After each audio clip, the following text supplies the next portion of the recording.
Ms. Bernard, Here in Oakland County. Mr. Furman, Present virtually in Troy, Michigan. Dr. Hans, Present in Bloomfield Township, Michigan. Mr. Landsman, Present here in West Bloomfield, Michigan. Ms. Namie Dyer, Here from Farmington Hills, Michigan. Ms. Newman, Present from Pontiac, Michigan, virtual. Ms. Root,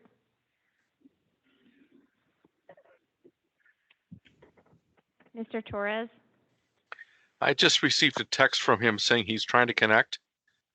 So Can you he's guys hear me? anticipating being. There he is. Yes. Okay, yeah, I called in, so I'm good. I'm here. John Paul Torres from Waterford, Michigan. Dr. Guadalupe, Present in Parrish, Florida, okay. virtually, obviously. All right. If there is any public comment, take that at this time.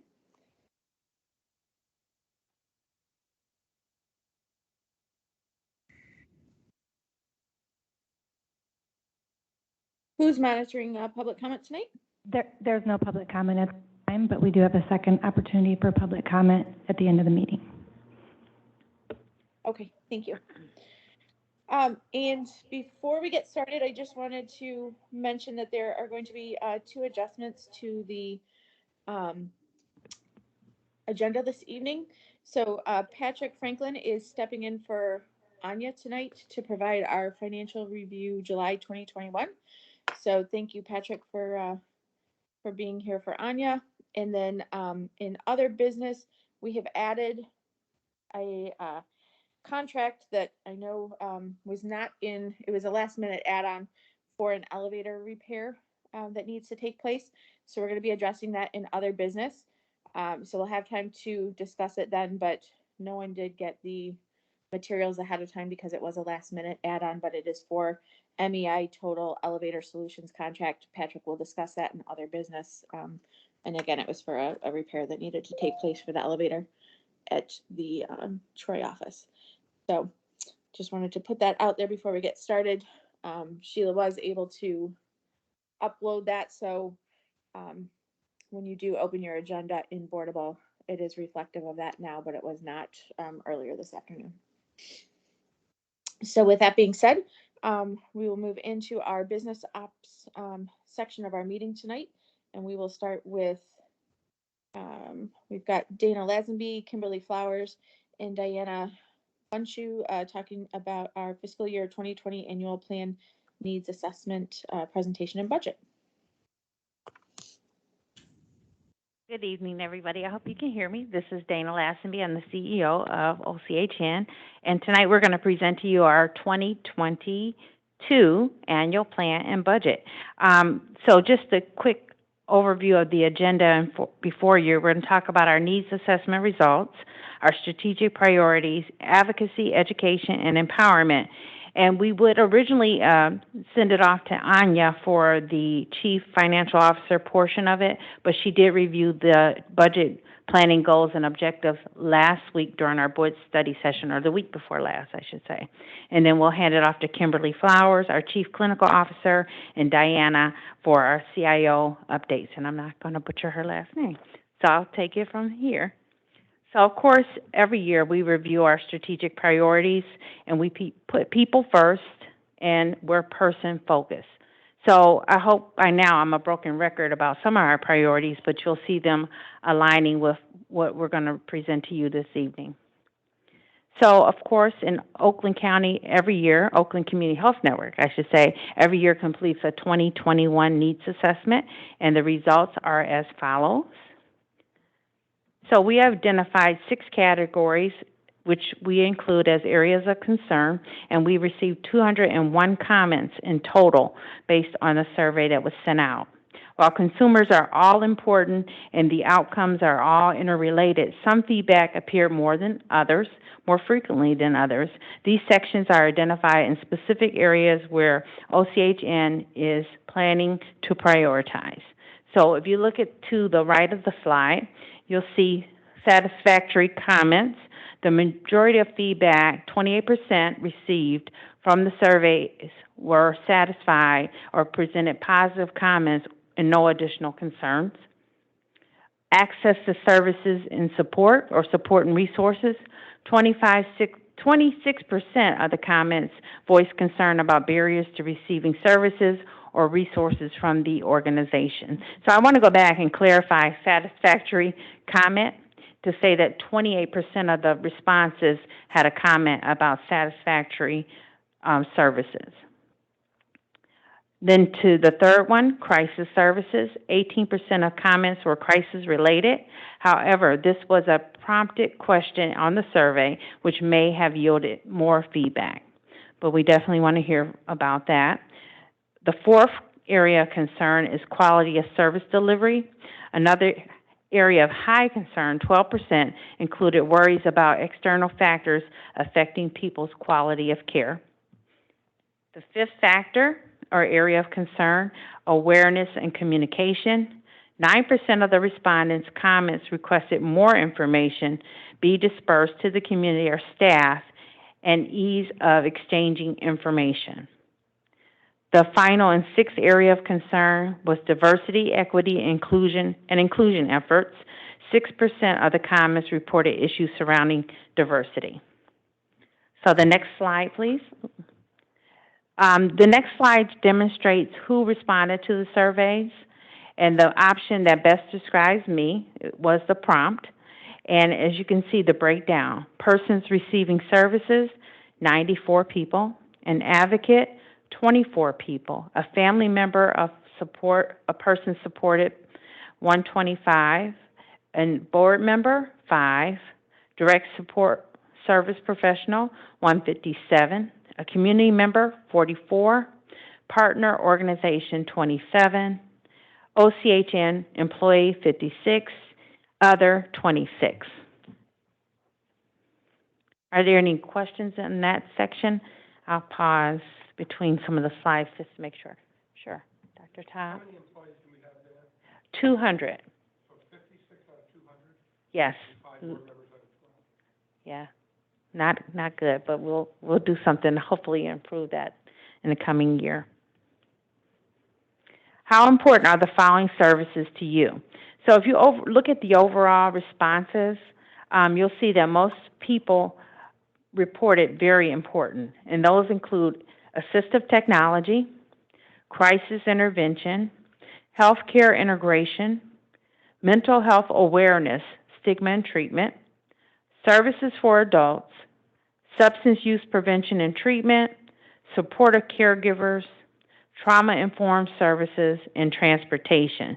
So the majority of people said that these are the programs and services that were most important to them, and then somewhat important, and then not important. Very few of the responses yielded a not important response to them. The next question had to do with how important are the following areas to you? And again, similar to the first slide regarding the outcomes from persons served, they talked about advocacy initiatives, community participation, education, employment, faith-based activities, friendships and relationships, recreation and sports, politics and voting. So again, you see where most responses yielded a very important, somewhat important, and very few not important. What I have asked our team to do is to give you a better breakdown of those numbers and give you more of the exact numbers in each of those areas so you can really see the impact of the responses that we're receiving from people. Next slide, tell us about your overall experiences with direct support professionals who assist you. This is pretty, I would say not even pretty good, this is very good. If you look at the responses from people served, and this is only from persons served, talk about their satisfaction with their direct support professionals. And again, this is not even post-pandemic, because we're still going through COVID, but really critical when you talk about the last year that we've had. Do you have a good relationship with your direct support professional? Is your direct support professional supportive of your needs? Does your direct support professional treat you with dignity and respect? The majority of the responses said yes. Only in one area do we indicate some blue, and that is, do you have a good relationship with your direct support professional? So there's still some work to do, but if you look at the overall responses, everybody is, well, most are very satisfied with the services they receive from their direct support professional. But again, I would caution because of the low response rate. Tell us about your family members' supported person's overall experience with direct support professionals who assist them. So these are family members only. Does this person have a good relationship with their direct support professional? Yes. Are their needs supported? Yes. Does this direct support professional treat them with dignity and respect? Again, the overall response is yes. And there are some areas, or very small areas, with no. And so I really would like for us to see the numbers there so we can really show the number of responses in total and then what percentages actually reported yes, somewhat, and no. Next slide. Crisis service satisfaction. Tell us about your experience. And this is person served. Crisis services are timely. The majority of the answers or responses were yes, or the larger portion being somewhat, and then a few responses in the no or not sure area. Crisis services are appropriate. Again, you see the same responses mirrored as the one before, where most of the responses are yes and somewhat. Crisis services are effective. I don't know if we have a way, and I'm looking at Christine to determine if these were people who actually received, yes, these are people who actually received a crisis service. And so again, I think the numbers will be important, and we'll make sure we give you those. So we also incorporated in our annual report and review comments from this board, and we have on from our board chair, Jonathan, page 1, he asked that additionally OCHN collaborates and contracts with multiple community stakeholders, including Oakland County courts, law enforcement, local hospitals, the health department, and Oakland County schools. So that will be included in our report. We also have feedback regarding peer services from Ms. Newman on page 8, Certified Peer Support Review. OCHN will conduct a comprehensive analysis of certified peer supports delivered within its provider network, including staffing needs and wage compensation that align with MDHHS priorities and contractual requirements. And this is a little different from what we have been talking about in the past. We focused on direct service professionals or direct care workers, and this was a comment we received from Ms. Newman to ask about certified peer supports, and I think that's an important component to include as well.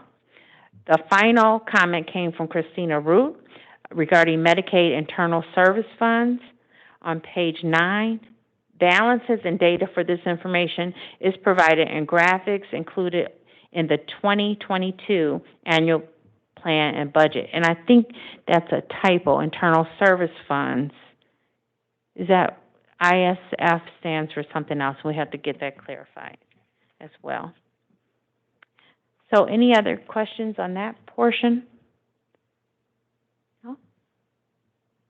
Do we have any questions from the members online? We don't have any questions that I'm aware of, but can we just, Ms. Root is in the meeting now. Can we just identify her in the meeting?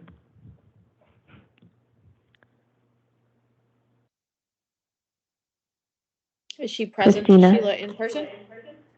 Yeah, she's virtual.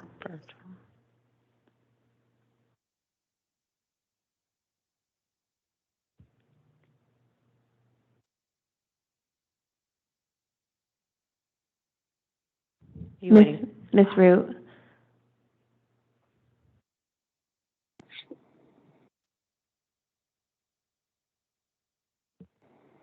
Hi, are you able to hear me?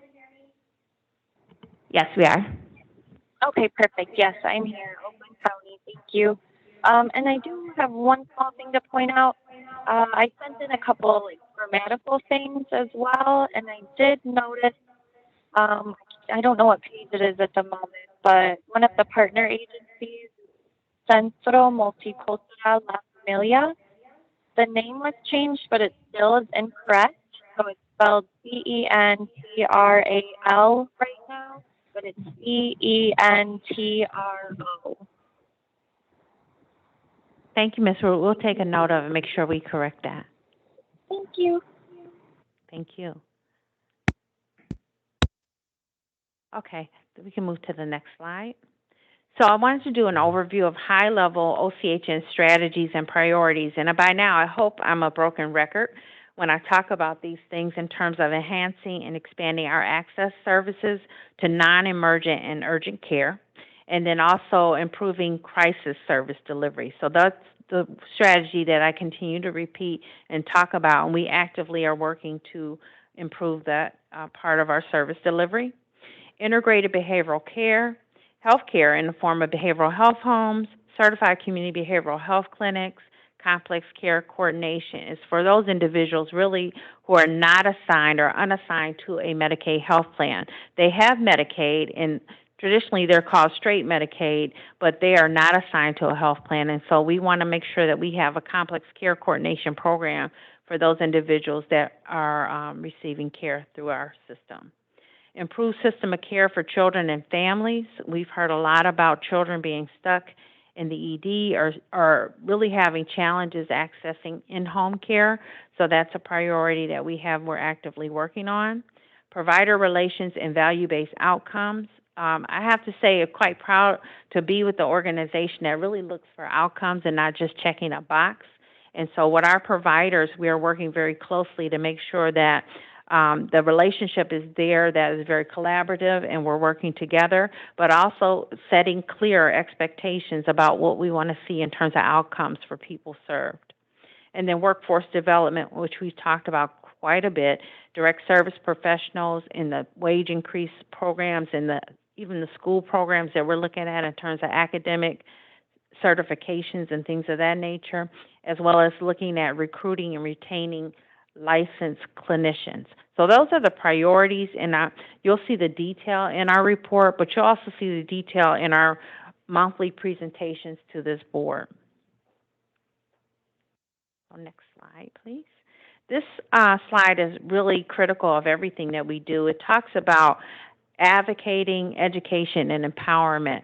So each one of the priorities that we talk about really are going to take all of these components to ensure that we accomplish our goals and objectives. So I do have a big ask of this board, and it's probably a better time to do it, but I'll take the opportunity now to do it, and that is I need to ask that our board members who have relationships with our county exec, with our board chair, board of commissioners chair and vice chair, as well as the Oakland County Sheriff, really reach out to them to advocate for the public system.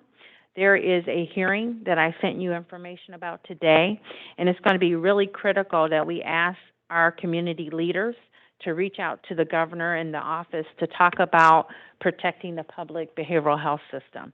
So I'll bring this up again, and I've provided details in Boardable, and also will ask that we send it out to your personal or whatever way you would like for us to contact you. We really want to make sure that we're reaching out to the people we know in the community that can have an impact in protecting the public behavioral health system. So in working with our legislative consultants today, he was really clear about some of the things that we need to actively do to advocate for the public system and persons served, and that is to really use our relationships and reach out to people so that they can reach out to the state and let them know how critical the public mental health system is in terms of serving people in this community. So, sure.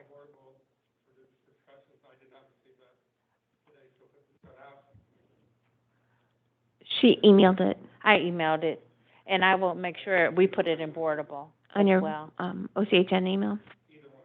Okay. I'll definitely make sure I resend it so you have it. Thank you. And maybe, Sheila, we can print it and put it in hand before we go, please. And so I'll stop. Are there any questions? I have a comment, Dana. For some reason, the people that are in the room, I can't hear them. I don't know if they're using their mics or not, or if it's something else that's going on. But they're not. When they're asking questions, it's not coming through. I do apologize. That was Dr. Taub. He made it clear that he did not receive the information that I sent out earlier. So that was his question. So I'm going to make sure that Sheila prints it out and hands it to the board members that are present, but also we resend it to the entire board so that they have that information. There is a meeting tomorrow with Senator Shirkey will be presenting his proposal related to the privatization of the behavioral health system. So it's going to be critical that we have people, who, if they can physically get there, to be there, but also to watch it online and see what they're talking about. Any other questions before I turn it over? I'm not going to pretend to be Anya and her team. The budget and finance information was given by Anya at our board study session 2 weeks ago. So she will review this information again at our general meeting on Tuesday.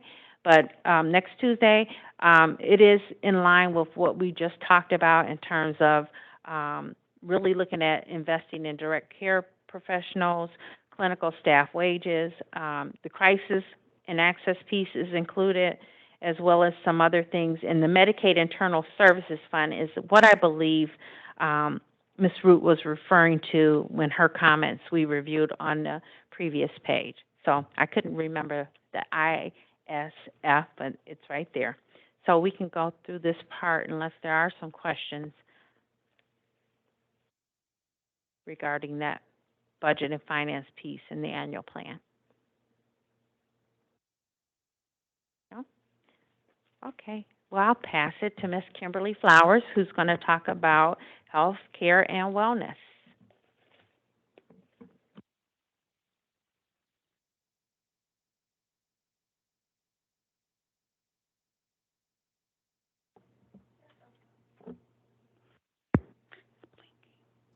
Hello? Oh, there it is. Good afternoon. I'm sorry, good evening, everyone. Is it close to evening? Well, good evening, everyone. As Ms. Lazenby stated, I'm Kimberly Flowers. I am the Chief Clinical Officer here at OCHN, and it's my privilege to share with you today a little bit about our healthcare and wellness program as we go into our new fiscal year. Ms. Lazenby shares with us and discusses with us often the priorities that she also shares with you with respect to integration, access, and crisis, and the focus that we need to have in the coming year. So as such, I want to share with you a few of the programs that we are working on right now, though some we are implementing, some are already ongoing, and there's some that will be coming. So the first, under healthcare and wellness, we see the behavioral health home. Behavioral or health homes in general provide comprehensive care, management, and coordination. With respect to our behavioral health home, right now we have about 644 persons who are already enrolled in this program, so we're very happy to have this program up and running. The behavioral health home is beneficiaries would be those who have serious mental illness or serious emotional disturbance diagnoses. These diagnoses are delineated in the program, and the program serves to improve care management of beneficiaries with both SMI and SED, also improve care coordination between physical and behavioral health care services, and improve care transitions between primary specialty and inpatient settings. These persons, the eligibility requirements, they need to be part of our Oakland County resident, and then also have Medicaid as their primary insurance. And then there are also various diagnoses that go with this program. And I just say a few of them for you, just so we can be able to differentiate behavioral health homes from our Ccbhc. So for the diagnoses that are listed here, schizophrenia, schizoaffective disorder, bipolar disorder, major depressive disorder, single episode, major depressive disorder recurrent, reaction to severe stress and adjustment disorder, anxiety disorder, and attention and deficit disorders. These are those that are used as eligible criteria. And again, this service is for care coordination and care management. Those are the key elements of this service: comprehensive transitional care, individual and family support for those persons with these diagnoses, and referral to community and social support services. Again, we have about 644 persons who are already enrolled in this program. Some of our providers had a little bit of a difficult time getting folks to enroll, but it looks like we are on the uptake. We've supported them and provided technical assistance, and we're seeing a little bit more uptake in this enrollment. So we're very happy to have this program on board and moving forward in the coming year.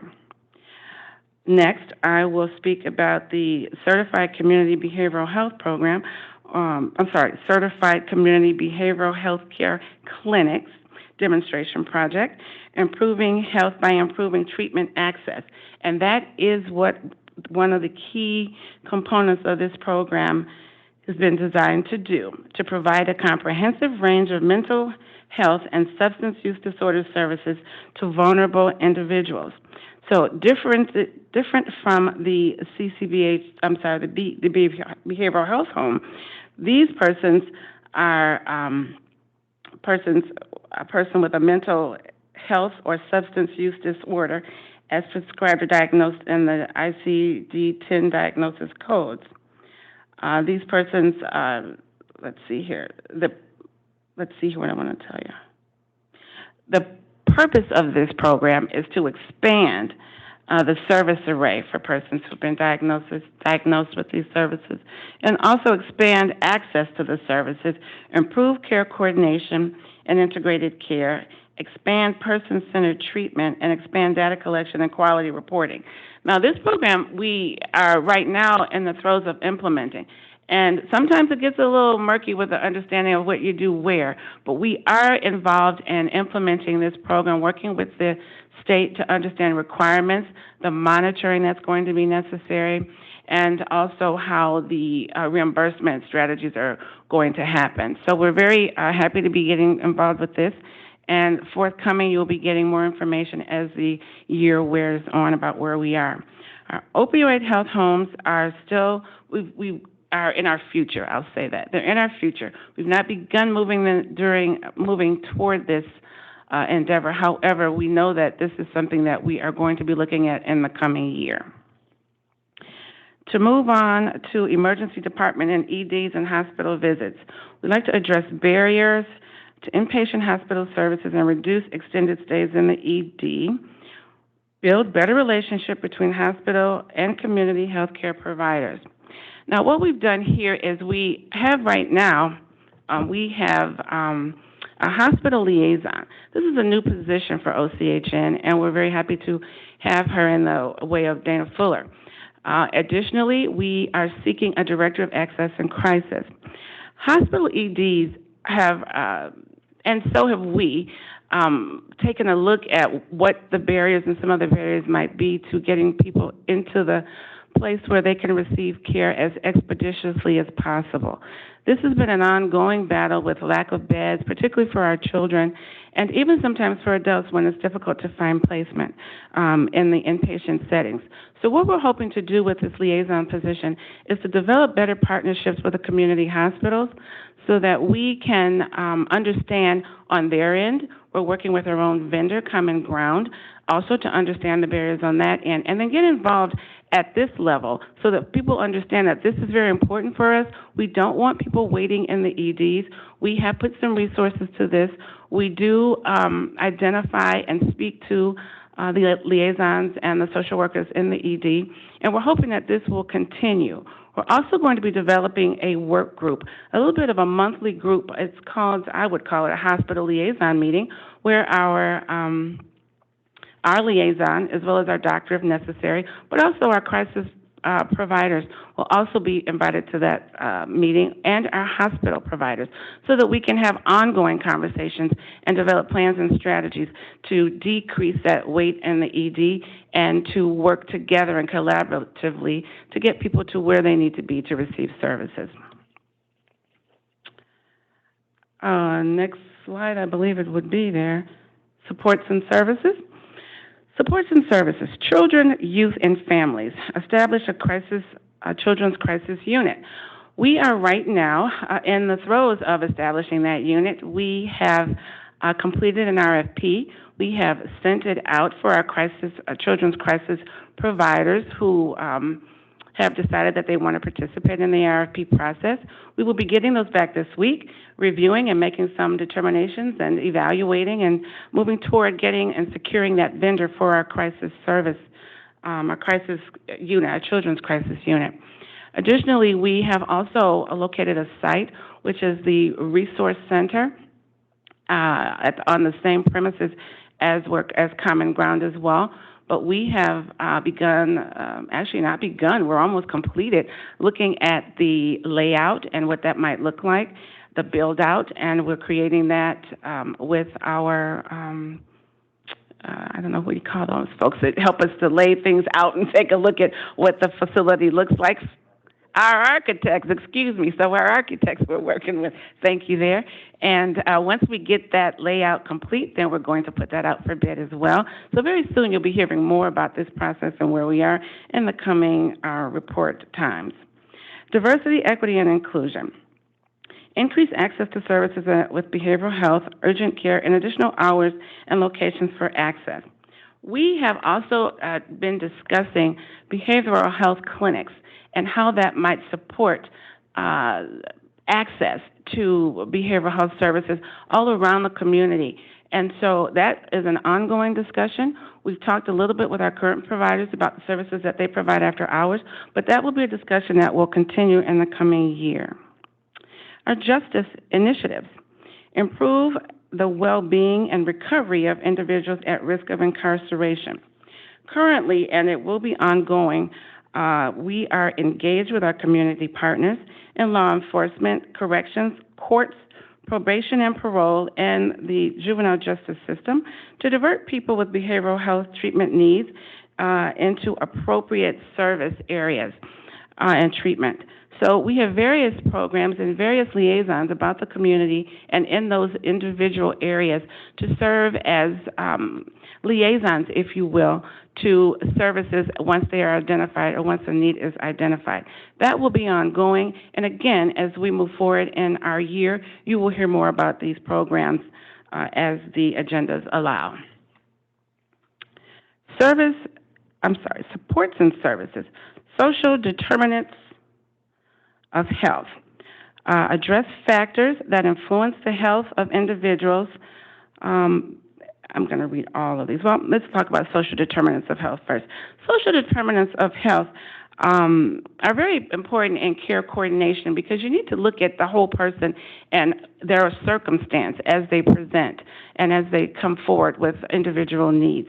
Right now, we do, even individually, when we provide care coordination, we are looking as part of the assessment at the social determinants of health to help us to determine what types of care, how the care needs to be received, what additional needs might be barriers to care that might be received, and all the other areas with respect to the healthcare, education, the neighborhood environment, economic status, and on social and community contacts. These are areas that we include in our regular assessments to be sure that we don't miss any components that may need to be in place to support access to treatment. Substance use prevention and treatment.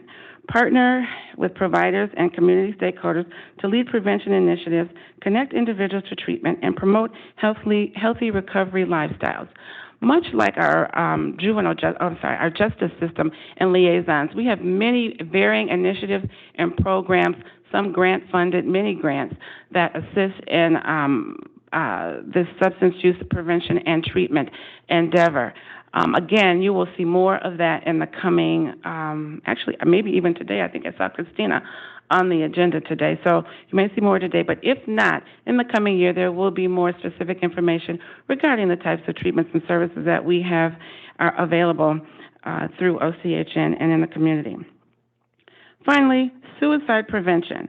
Collaborate with local and state work groups to implement zero suicide practices. We currently have a liaison, or she's really one of our clinical analysts, who sits also on not only the local level boards and workshops to discuss and create critical pathways to implement the zero suicide practice, but we also have someone who is at the state level also having these discussions and bringing this information back so that we can implement these processes with our providers and share this information so that their information doesn't go void, that it actually trickles down to everyone so that these pathways and measures can be utilized in our treatment plans and care plans and support all through the community. I think with that, I've said an awful lot. Are there any questions? I see a couple hands up online. We'll start with Dr. Hans. Yes. Could you please clarify the difference between behavioral health homes and health clinics in terms of what is the difference in services that they provide to people? And my second question is about ED visits. Your liaison, what will they exactly be doing?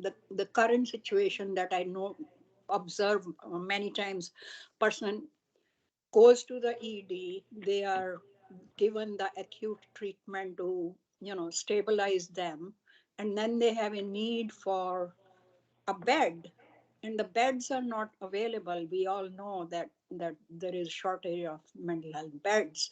So what exactly the liaison will do, and how can they, there are only limited number of beds, and that has been a problem. So I help me understand exactly how that is. If you could present a scenario, that will be helpful to understand exactly how this will work. Okay, so Dr. Hahn, with respect to the hospital liaison, as you know, I don't know if you know, but I will share with you, many of the hospitals have come to us with a concern that they don't have a point person to speak to when it's time to escalate a situation. And so that was one of the primary reasons we brought this forward. The hospitals work with our contract provider to screen and to find beds. And when beds are unavailable, they get a little frustrated and sometimes maybe don't get the response that they would like to have. And they want to be sure that OCHN is aware. Now, we have a process already in place where we, when there's someone in the ED for greater than 24 hours, we are notified by our provider. And then that notification, this liaison will ensure that that notification comes, as now we also have a daily morning huddle, because OCHN, and as things do sometimes, communication breaks down. And so with that, we thought it necessary to have someone who would be on top of that. That is their primary responsibility, to huddle with Common Ground every day, which she does, which actually began today, to look at who is waiting, to understand why they're waiting, to understand where they're waiting, and then to understand what the barriers are to the wait. So today, so that's one of the pieces. Also, to be in touch with the hospital, to let them know that, yes, we know that there's someone in your ED, and to explain to them the wait. If by chance there needs to be a state placement, that person would work in securing and ensuring packets are going in and things are happening timely. I can't tell you the value of having somebody with eyes on from OCHN. That's what we needed to have. Right now, I've been here for about 3 months, as you well know, and had an opportunity to work with various hospitals about the extended stay. today, when I listened to the huddle, as I did, and I will on occasion when I can, but since it's new, I'm doing it every day, I could understand that there are persons who are transferred from the EDs to Common Ground to be evaluated and not sitting in the ED after beds were not waiting. Also, to understand how many children, there's a lack of children beds. So when there's a child in the ED, and not just a child, but I'm focusing on the children because that's what I usually hear. Then you get myself. You sometimes get our Dr. Posios. You sometimes get our Dr. Mellos. You get whoever we need involved with that doctor at Common Ground, involved with that doctor at whatever facility is, to discuss what the needs are for the child, to assess whether any of these services can be addressed at a lesser level of care. You just get a little more focused, Dr. Hahn, yeah. You just get a little more focused in that vein. So right now, this is how we're working. I believe we're going to also be able to understand where our gaps are in communication. I know there are not enough beds, but for the beds that do exist, we want to understand, is it a hospital situation setting where they just don't have enough, or is it a staffing problem where they can't have enough, or is it when they say acuity, what do you mean? Acuity with a person? I would think you mean acuity in your facility that makes you unable to accept someone with those behaviors, and maybe that acuity in your area is because you don't have enough staffing. And I could go on and on, Dr. Hahn, but I won't, because I hope that answered and gave you a little bit of insight to where we're going. I will tell you that this role will build itself a little bit because I don't see any barrier. We may need to have more than one. I think as we begin to approach the hospitals, they're very happy to have us on board. They're very happy to have us come into their facility to have a conversation about it. And I'm believing that meeting that will be held monthly, I'm thinking monthly right now, where you have hospital, you have crisis vendor, at all levels of crisis, so not just your inpatient vendor if they're there, but you're also your crisis residential, your intensive crisis stabilization, all the services there, and maybe even your providers, so that we can kind of get a better understanding of what we're really looking at. And then that whole piece about not having enough beds, I don't know, at some point maybe we petition to do so when we have enough data and be sure that we've utilized and done everything that we can do on our end to make these transitions expedient. I said a lot, Dr. Hahn. That was just one of your questions. Did that answer your question a bit, though? Somewhat, yes. I Okay. think in theory, this is how it should be done for the sake of continuity of care and appropriate care. But in real life, and I have had recently experienced this myself in my family, and it was kind of, okay. The lag time, basically contacting our provider, the support coordinator, the lag period is like more than 12, 14 hours. And that is reasonable. I mean, somebody arrives in the ER in the afternoon.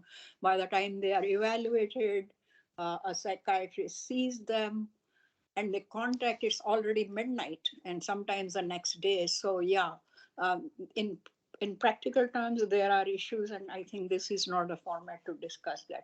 But my other question was about if we could please clarify the services provided by the behavior health homes versus the health clinics, behavior health clinics. Thank you.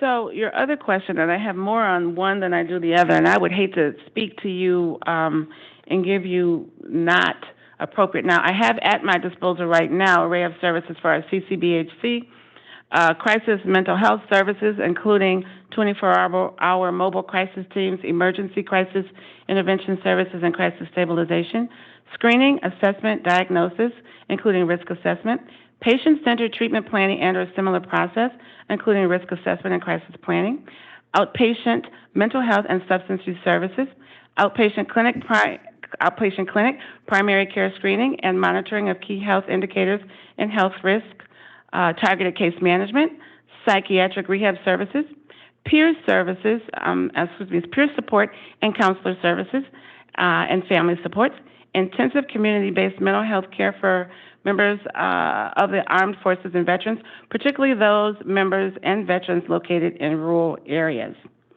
That's what from our CCBHC. I will say for our, and I hate to say it incorrectly, but I'd like to be able to maybe send something to you and share more, but I can tell you for my BHH, I think Dana wants to speak specifically for BHH. Dr. Hines, a behavioral health home is another form to accessing care and treatment. Traditionally, what it would do is take care of those people who don't meet the criteria for community mental health services. So in terms of being qualified for a behavioral health home, the person just needs a diagnosis. And many times they are considered those who are mild to moderate and they don't meet what they consider SPMI criteria, which is severely, persistently, mentally ill.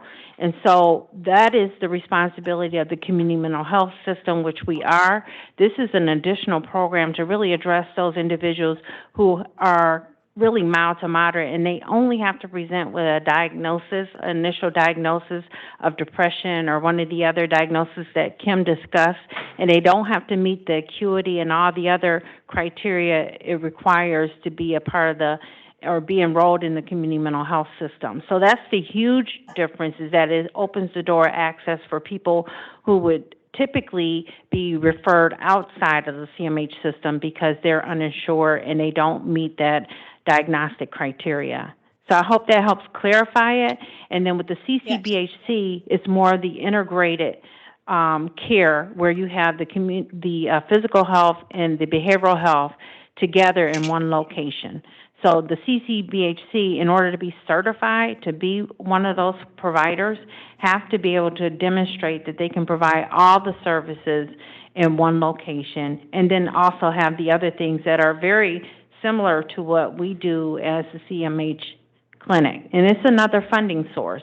So there are two types, and I won't go into that really big pool of description. I would, like Kim, like to provide a written description and then answer questions from there. It is a new idea, and it's a federally funded idea that only a few states have been selected to participate in the CCBHC. But it is something that the state is still working out and trying to understand, and it's something that's going to require a lot of system setup, a lot of fiscal system set up, and then a lot of information sharing. Down the road, they want to see very beneficial outcomes. But again, this is a new integrated program, and they're both serving individuals that we traditionally serve, but providing more access to services and certain kinds of services. Thank you. Okay, we have two more hands up virtually. I will start with Ms. Hadas and then Ms. Newman.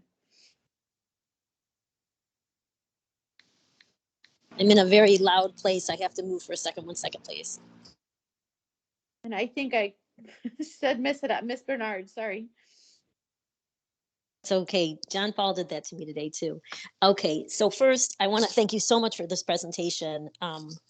It's just been tremendously helpful, and you're both, it's really, really a good presentation.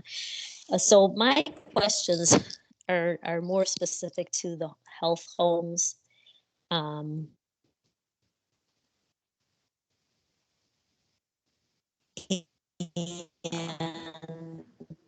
the CCBHC, because they're new. I'm And sorry, so, but Ms. Bernard, you're breaking up a is my lot, understanding. so we couldn't hear your And I think I question. should know, so I apologize that I don't, but what provider, or is it us, are coordinating managing the BA? Sorry, is that better? Can you hear me better?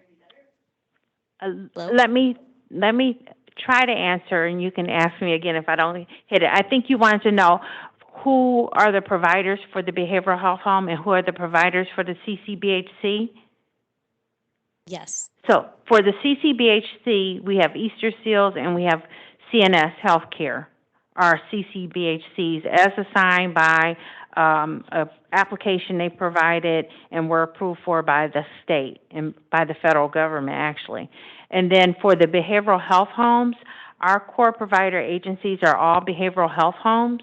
And so that includes all of our 6 core provider entities, and it also includes Honors Healthcare.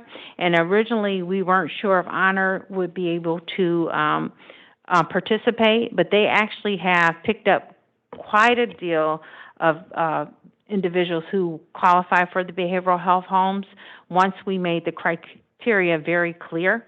So we're working very closely to make sure that they can report that information to us.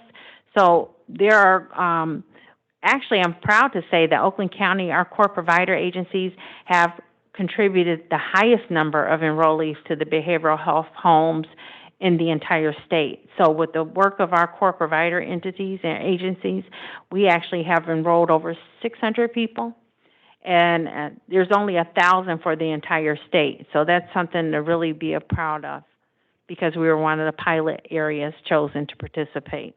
So only 3 regions are actually participating in the behavioral health homes, North Care and us, and there's one more, what's the other one? Can't remember, but they're both up north. And so they're doing well also, but we are the biggest contributor to the behavioral health homes. Did that answer your question? Thank you. Yes, but I had one other one regarding the emergency departments and hospital. Can you hear me? Yes. Great. Okay. So when we look at our providers that are the hospital providers, I wonder why, I understand the location of the hospitals are mostly why people, and that they most likely have to be on Medicare or Medicaid, why they have those hospitals. But in Oakland County, Ford and Beaumont are very large hospitals, and I don't think that they're part of our providers. And I was just wondering if there was a reason why. Actually, we are contracted with Beaumont. The issue becomes a certificate of need issue. That's just one issue. And the certificate of need is what makes sure that hospitals who request to provide psychiatric hospital beds for children or adults is approved by the state. So what happens is people look at a report that says a Beaumont or Henry Ford or any other hospitals that we're contracted with for psychiatric inpatient services has, for example, 20 beds. But the reality is their unit may only be open for 15 or 12 or less.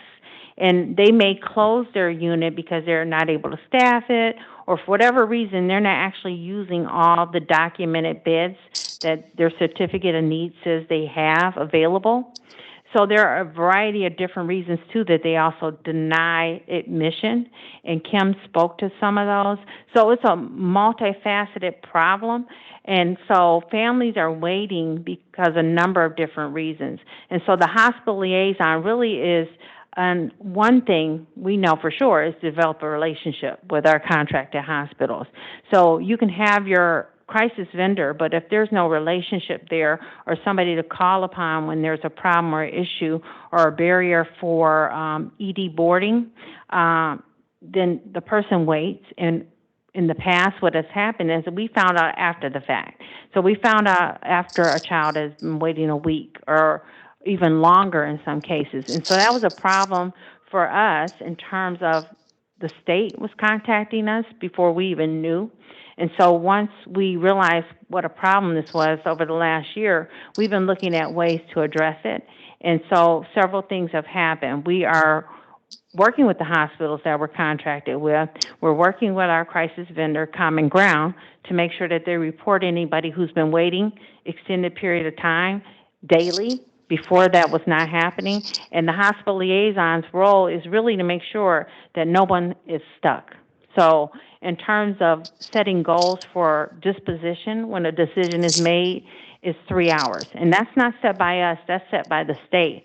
So once a decision's been made, there's 3 hours to make that decision once the person has been assessed that they would need an inpatient bed or whatever the other service is. The other piece of it is that we set a goal for transition. Right now, we don't have a very good goal because we want to make sure that people aren't waiting more than 24 hours. But if they are, we now know here at OCHN that they're waiting, and we have some sense of what the issues are, and we can begin to address them with our hospital liaison. And then those relationships are critical because if you know somebody who works in the hospital and they can give you some insight into how to get someone admitted, when's the best time to call or who to talk to, it helps to get people moved. And I hate to say that, but that's the reality of building those relationships and making sure that people have the best options, and so that hospitals know inpatient admission is not the only option for families and children as well. Thank you. That's really great to hear about. Thank you. Ms. Newman?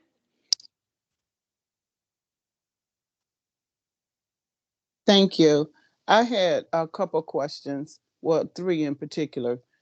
Going back to the Children's Crisis Unit and the Justice Initiatives, could you explain what the difference is between what we're proposing to do differently and what we're currently doing now with those two programs? I can take the children's crisis. First, the children's crisis, we know there's a huge issue, and we just talked about part of it with children waiting in the ED or children in crisis needing services and supports. Currently at RCC Common Ground, there are only actually 2 rooms for children and families that are in crisis. And so part of the RFP that we presented to you a couple months back is that we had applied for a grant, but we also set aside money in our budget to make sure that if we didn't get the grant, we were still going to look at improving crisis services for children at the RCC and expanding the ability to serve more children and more families.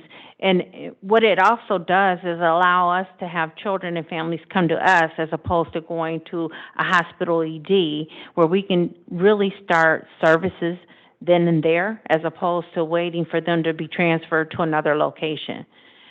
So that's the children's crisis piece. I hope I answered all of your questions, Ms. Newman. If I didn't, please let me know. Okay. Yeah, that's it. Okay. And Kim, did you And want to the do the justice piece?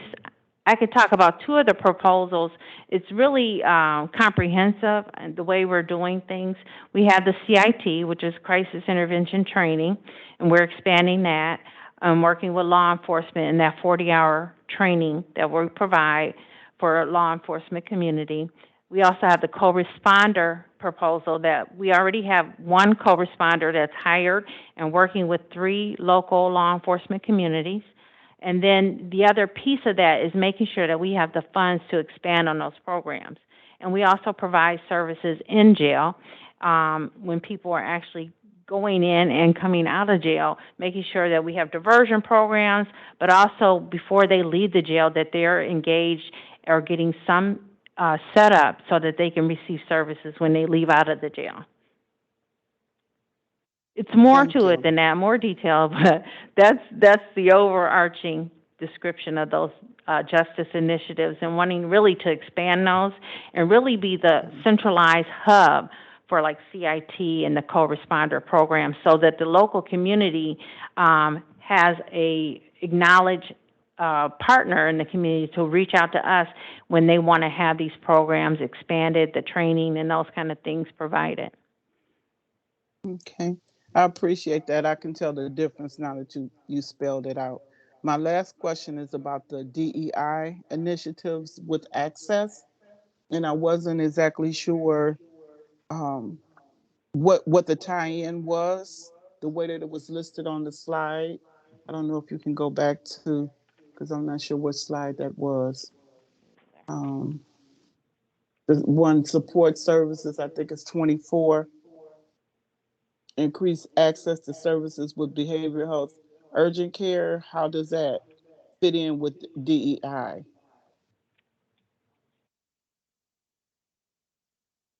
You know what? In all honesty, I'm not quite sure that's the right way to phrase it.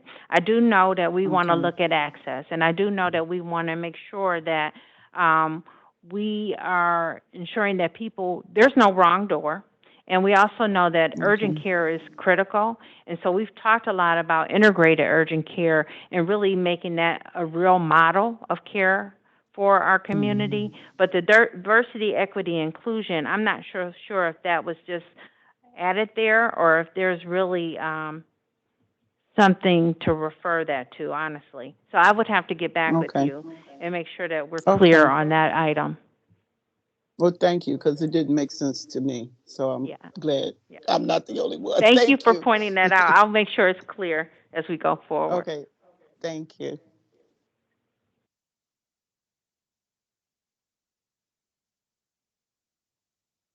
All right.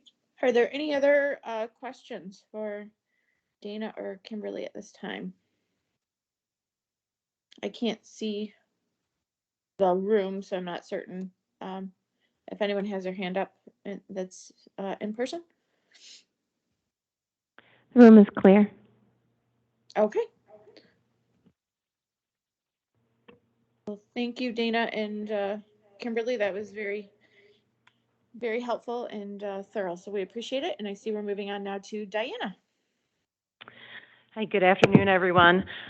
So the first one that we have is, and this actually we have revised this, is technologies to promote not only independence, but health and well-being.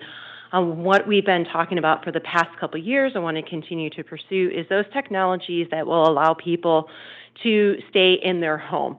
So we have been paying for people to have 24-hour care where we might be able to use some kind of device that would allow them to be able to stay at home and be able to still be in a safe environment. So we'll continue to look at those. The other things that we have seen over the past, really, I would say 2 to 3 years, is an explosion of mental health technology. These include things from artificial intelligence to trying to predict when someone could go into relapse or crisis. So we want to make sure that, and the reason why we changed the school was make sure that we weren't only looking at technology just for independence, but really looking at tools that we could use at both OCHN and our providers to really help the people that we serve. Health information and data exchange, we had that also as a goal last year. But this year, we are working specifically on a project with MDHHS, MyHIN, who is the main health information exchange in Michigan, and other PIHPs in developing, well, it is developed, but now we're starting to test it and really fine tune. It is an e-consent system. And what this will do is allow us to be able to finally share substance use disorder data that is protected by 42 CFR with other healthcare providers. Right now we cannot do it, but this e-consent system is really going to help us be able to move that data around. So this is a really exciting project and something that we've been pushing the state to do for the past 2 years. The last one is public transparency on outcomes in data. Last year, we put on our website Power BI reports that give information about people served, encounters, and other information. And what we want to be able to do is continue to not only grow that section of our website, but to also be able to provide other data that gives an information that shows transparency into our outcomes and how we are spending the dollars that we have.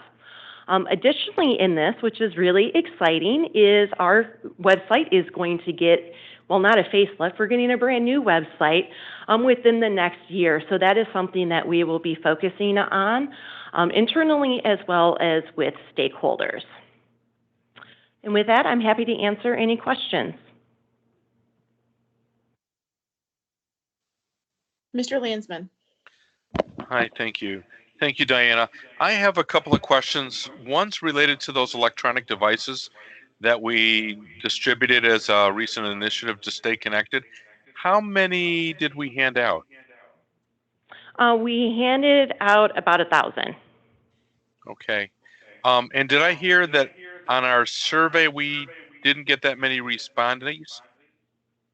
So the survey is still in the process of going out because we do have to have a whole process, because one of the things that we're looking at is being able to extend the internet on those. So we want to make sure that we have a really good process in place for people, but also be able to collect data. Okay, because I'm thinking about our annual survey and the CEO's evaluation survey, which also had a pretty low turnout. And I'm trying to see if we can do something where I don't want to require users of these devices to have to survey, but I want to encourage them, sort of like carrot, not stick. Do you have any ideas on that? I'm going to have Christine join, because really Christine's going to be able to speak more about our historical response rates on surveys and other information. Okay. So just to keep that in some perspective, I know we talked about it last time.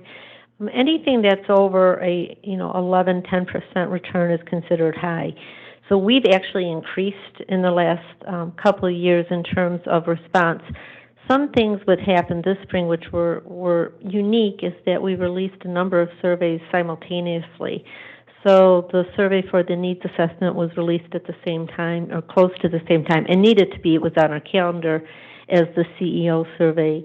At the same time, the Health Division was also releasing a number of surveys related to COVID. So there were a lot of competing factors in regard to response. One of the things we did specifically for people we serve is we met with them in person, so that you wouldn't necessarily see the responses reflected in the survey. What we did was write down comments. So we went to all of the clubhouses, we went to the drop-in centers, and had conversations with 100 or so people at a time, and read the questions to them, and then we drafted the group's responses, and then those responses were shared with the chiefs in the development of the plan. So we were recognizing that you are not always going to get the significant response we would hope because of other competing factors.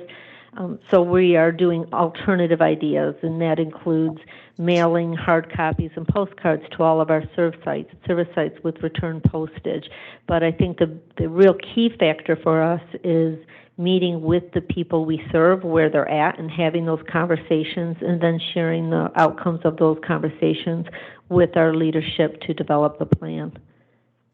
Okay, and I guess that all sounds really good. It sounds like a well thought through process, and I like that we're going out to engage with the persons we serve and going out into public like that to get that feedback. But as you said, what was it, 10%? With 1,000 units, you would think that we'd have 100 responses at least from the iPads, and with 27,000 people we serve, perhaps we might have another 2,700. And I know that's a long stretch. And keeping in mind too, Jonathan, one of the things where we really lost in terms of getting in contact with people is traditionally with the needs assessment. Specifically with the needs assessment, we make that available at our conferences, and we aren't doing face-to-face anymore. So, for example, when we would do our Your Voice, Your Value, and you may have 200 people, what we would have in place were, which we will go back to doing again when we're face-to-face, but we would have tables set up with computers.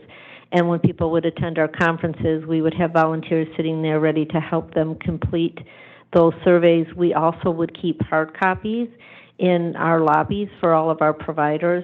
So there were a lot of missed opportunities for us where we traditionally could have people face-to-face in terms of getting those responses that we need, which is why we ultimately decided to go and just meet with groups where they were receiving services and supports, those that were still available. Okay. I'm just looking for ways to get more feedback. You guys do a great job at it. Just trying to see if there's, I don't know if they call the help desk for help, and there's an opportunity there maybe to encourage them as they wrap up the help desk call to go to the website while they're on their iPad or whatever the device is.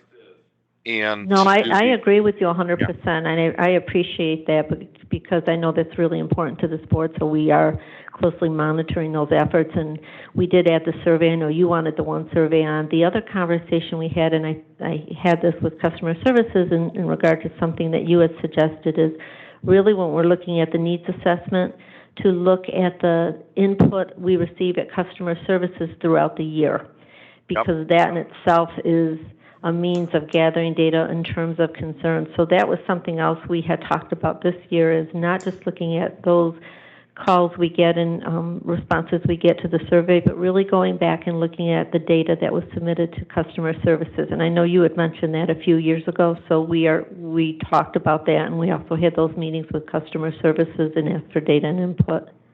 Yep. I know we may be one of the most innovative CMHs, PIHPs in the state or maybe the country, but I know that the needs of our folks are ever evolving, and we have to do everything we can to stay on top of that. So I just wanted to bring that up on this. Thank you, both of you guys. Can I add, please? This is Dana. The other thing that we can look at is opportunity to get responses right after the event or before the event ends. So, for example, when we do the CIT trainings, before people leave, we can ask them to give us feedback on that training. When we have events in the community, before we leave, we can do surveys so that we're not just doing it once a year, we're doing it ongoing. So we can look at some opportunities for that. The other thing, I don't want to confuse the iPad distribution with the annual plan survey, because those two things were not tied together. And so I think if you look at it, we had how many responses in total for the annual plan? 608. 608, which is good, but I think we have to look for other opportunities to get feedback from people. So I don't want to confuse that with the survey utilization. The iPad distribution and use of those iPads, because they're two separate things. But I agree with you, Mr. Lansman, that could be an opportunity, too, to send that survey to that device, and hopefully people will respond that way. So those are the kind of things that we can do. The other thing I would like to see, even in our annual report, are the actual numbers. So of those 600 responses, how many of those individuals said yes, somewhat, and no? So we get a better sense of the real numbers that were responded to. And then also looking at when we do trainings and events, the number of people that are there, getting that total number of people that participated, and then we can see what our response rates are when we give out surveys that way. So that's just the things that we're thinking about and we can work on internally and bring back to this board. I do like that it's out on the website, and there's always a survey to do there. We just have to encourage people to do that while they're online. So again, thank you guys.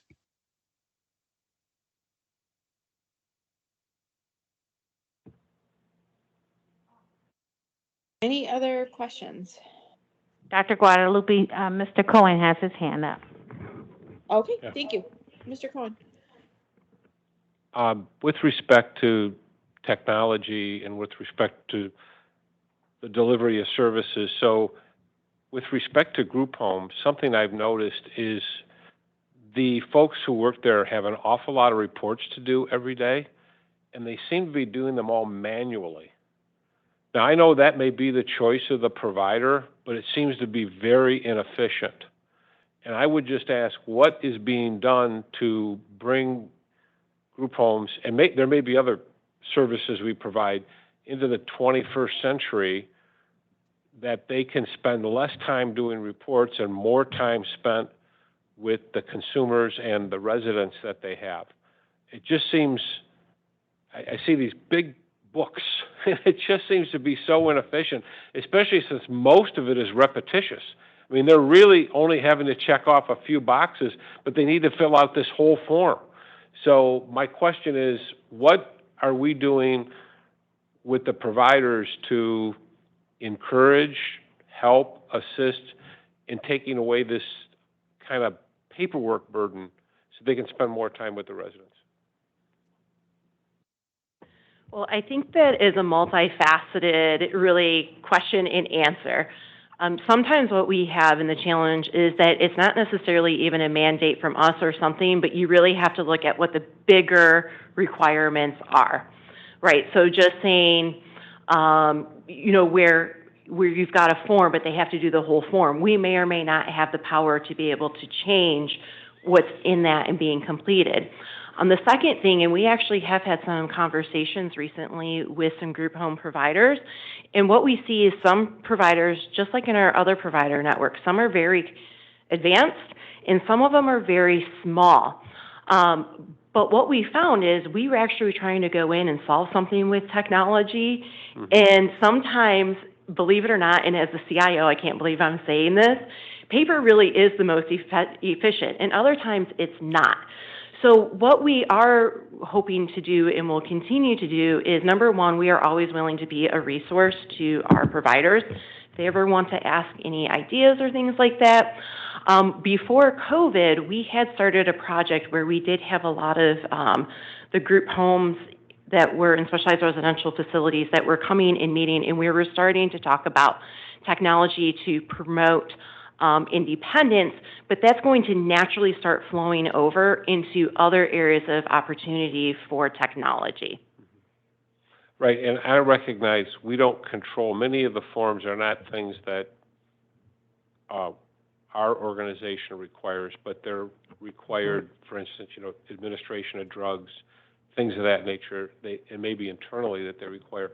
I just think globally, whatever we can do to help facilitate that type of lessening of the burden, the administrative burden, I think it would produce positive results. So I would just encourage you to think about that and maybe get back when the time's appropriate with the residential homes in particular, and see if we can start to, what do they need? What can we do? Because we have the opportunity to do things globally across the county that they only can do individually.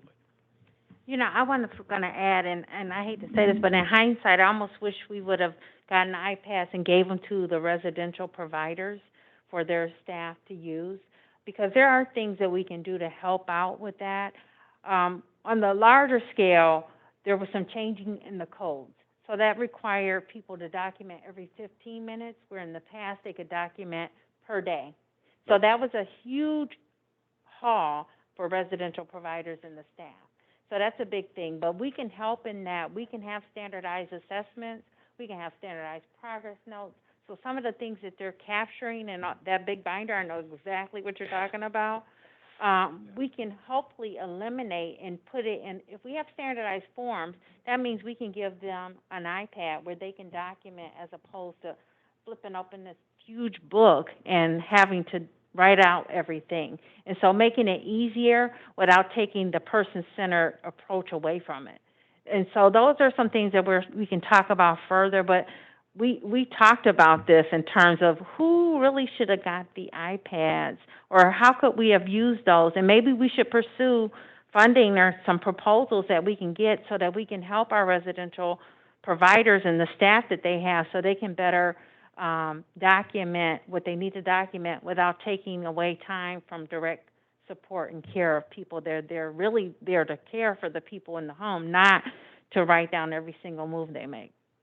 Right, and I would just add, I know they have the challenge that many of the residential homes have is with staff and things like that.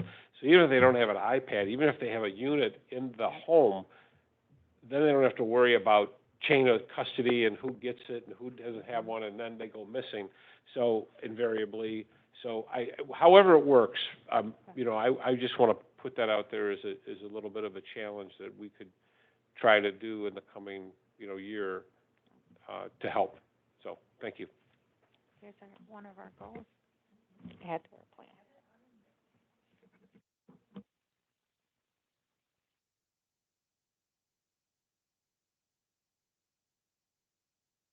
All right. Any other questions or comments?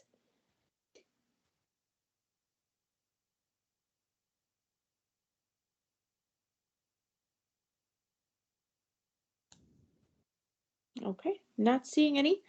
Again, thank you to all three of you for providing this information. It was a lot of very valuable and informative information. So, I appreciate it, as well as I'm sure the other board members. So, thank you for your time in presenting this to us tonight. So we are now moving into our July 2021 financials, presented by Patrick Franklin.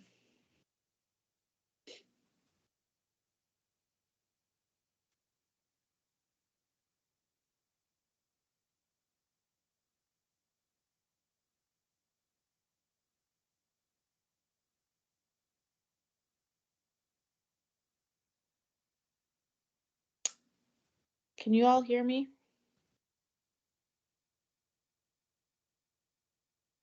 I can hear you, Sarah. I can hear you, Sarah, but I can't hear anything in the room. I can't either, and the screen is all blue. So let me text them. Okay, thank you. I'm seeing the MDHHS payments chart. Yeah, I see the PowerPoint fine, but I can't hear anybody else other than who's on virtual. Yeah. Okay, I can't either. This is That strange. goes for me as well. They may have to go online to present.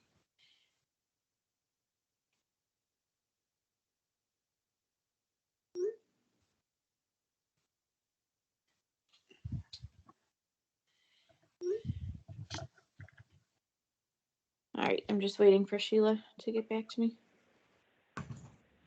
Can you guys hear me? This is John Paul. Yes. Yeah, there were some technical difficulties this morning because we had our bylaws committee meeting, and they had to basically go online to in order for everything to work right. So everybody who was in person had to come online. So I don't know if it's the same thing, but so we might just give it a few minutes. Yeah. Yeah, I'm just waiting for Sheila to get back to me here. At least the screens aren't progressing, so hopefully they realize. I mean, the slides aren't progressing. Oh, there we go. I can at least see it now.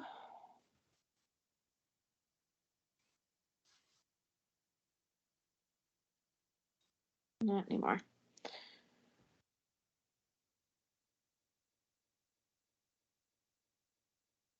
Is Dana in person or virtual? Does anyone know? I think in person. Okay. I'm trying to text her too. I'm just trying to get folks who might be there. Hers is showing as a list of people. So usually is that? Oh, so that would So mean she may be virtual. Virtual. Okay. Yeah, she was virtual this morning. Okay. Okay.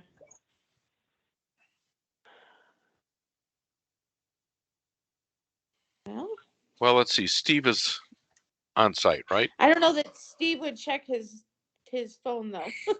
He's good Yeah, about. Steve's on Okay. site. Oh. It says they're working on it. So that was Sheila. Just text me. Oh, okay. Thanks. Okay. Well, then we'll hang out until they get it resolved.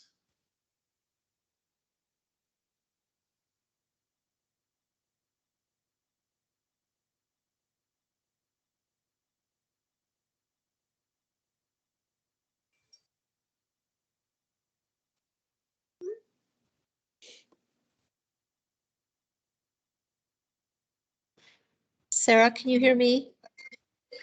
Yes, We Christine. can. Okay, you can hear me because I'm logged into the meeting with you, but we can't hear you in the room right now, so we'll work on that. Okay, yeah, we can't see or hear you guys, so that's I've been texting Sheila and Dana. Okay, to see yeah, what can go on, 'cause sometimes, now I can see the screen. Well, now it goes blue again with can Suzanne. you, So like it's Heard something. now I can hear. Yeah. can you hear Suzanne? I think you're hearing Suzanne through my microphone. I have mine on separately. I am muted.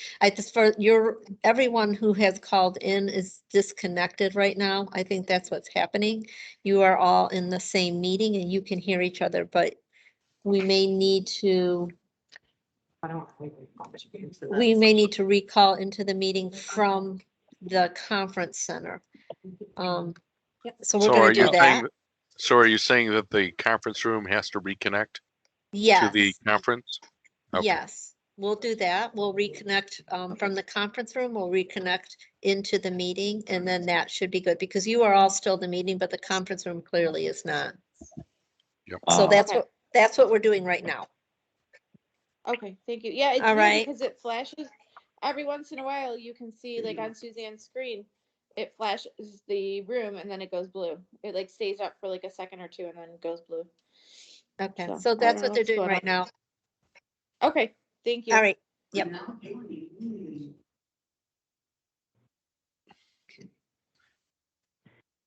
This meeting is being recorded and or transcribed.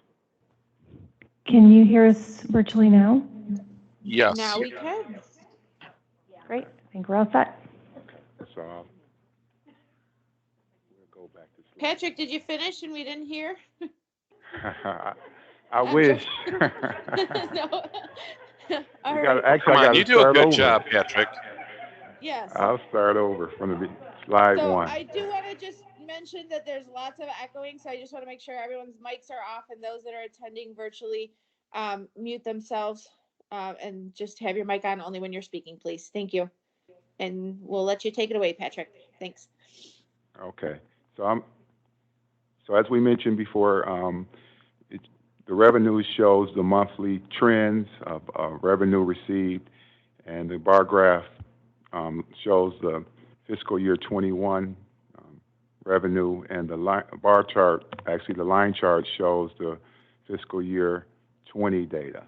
And so as you can see, the bar chart is higher, which shows that we have been consistently receiving more revenue in 21 than we did for fiscal year 20. This was expected. It was and to be higher. And so we're happy to report that and show what was expected was received. Next, we want to go to the next slide, which is eligibles. As we know that more eligibles, and we did want to mention that your slide may show data through June 30th, but actually this is data reported through July 31st. So more eligibles equates to more dollars. It's consistent with the graph that's presented here. As you see, the bar chart shows fiscal year 21, and the line chart shows fiscal year 20, the previous year. As more people enter services and become eligible for services, it's consistent, and it's a correlation between revenue and eligibles. I want to go to the next slide, please. Okay. So your color code shows both green and blue. It represents the balance sheet, and our balance sheet is a point-in-time snapshot of our revenues. It shows the assets, liabilities, and net position.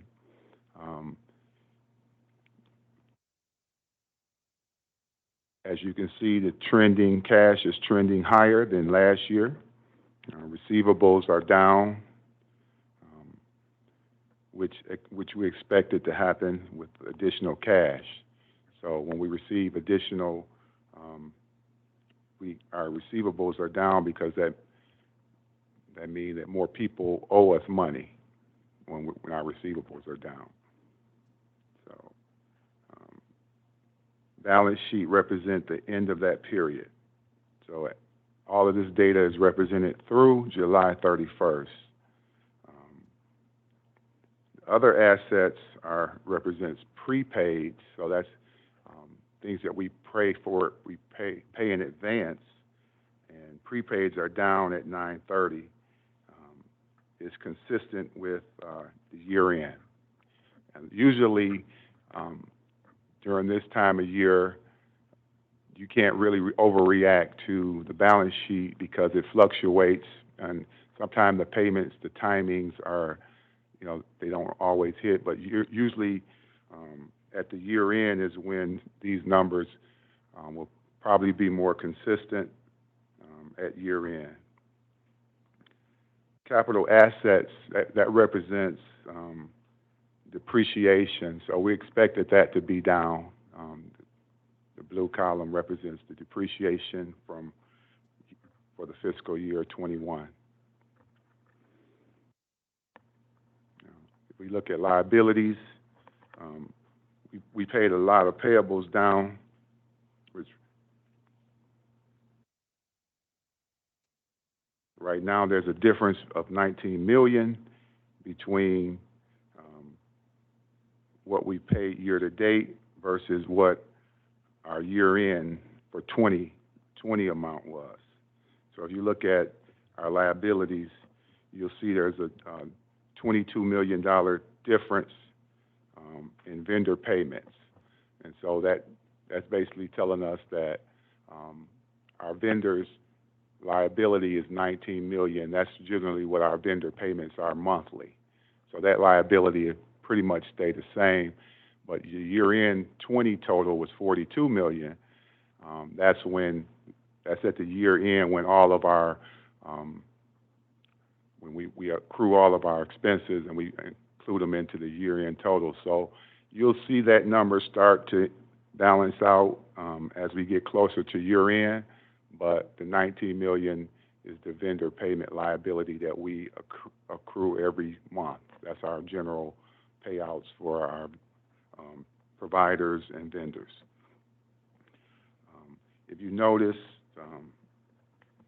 that overall there's still a $40 million difference in revenue versus expenses for the year of 2021. So when we look at total assets minus liabilities, it gives us our net position. So we're 40 million higher in net position, and so long-term debt was expected to go down. That's the bond portion. If you look at the long-term debt, let's go to the next slide, please.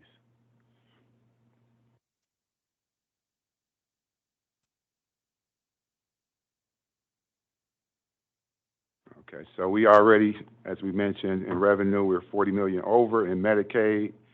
And so in this particular slide, it's a comparison of actual, like apples to apples, because it's the actual income statement portion. It's not the balance sheet. And it shows you where you are in comparison to the 10-month period the previous year.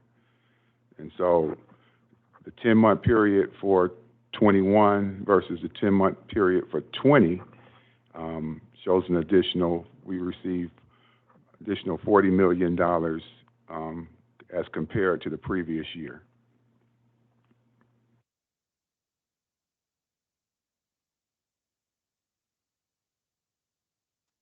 If we look down at expenses, accruals and year-end adjustments, which affects this total, a lot of times, if you notice, you'll find that the provider network and the grants and the other expenses that make up those numbers, usually they get adjusted toward the end of the year. And so it's pretty consistent. There's not much difference in the expenses, but when you look at the net income, you'll see that our net income is still 41 million. And so if you look consistently, revenue minus expenses, and then you look at the balance sheet, assets minus liabilities, net income. And so that's how we know that everything is in balance, because we match our income statement up to the balance sheet, and we come up with the same net profit or the net asset number and the net income number. And so right now we're 40 million over in revenue this year. The bar charts show that, the actual reports show it, and There's also another attachment that you have in your packet that has the actual providers that we pay, and it tells you which ones we pay and the amounts that we pay. I don't know if you wanted me to go over that portion or not, but it does list them from the highest to the lowest contractors, top 15, and it's, you know, they've been pretty much the same over the years. I don't think it's been much difference from year to year. And so listed on there are the top 15 providers that we pay.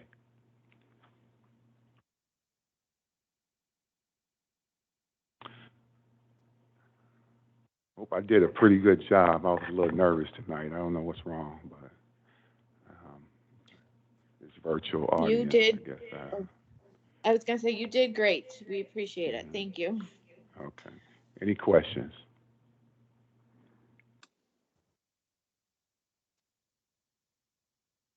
Trying to see if there's any.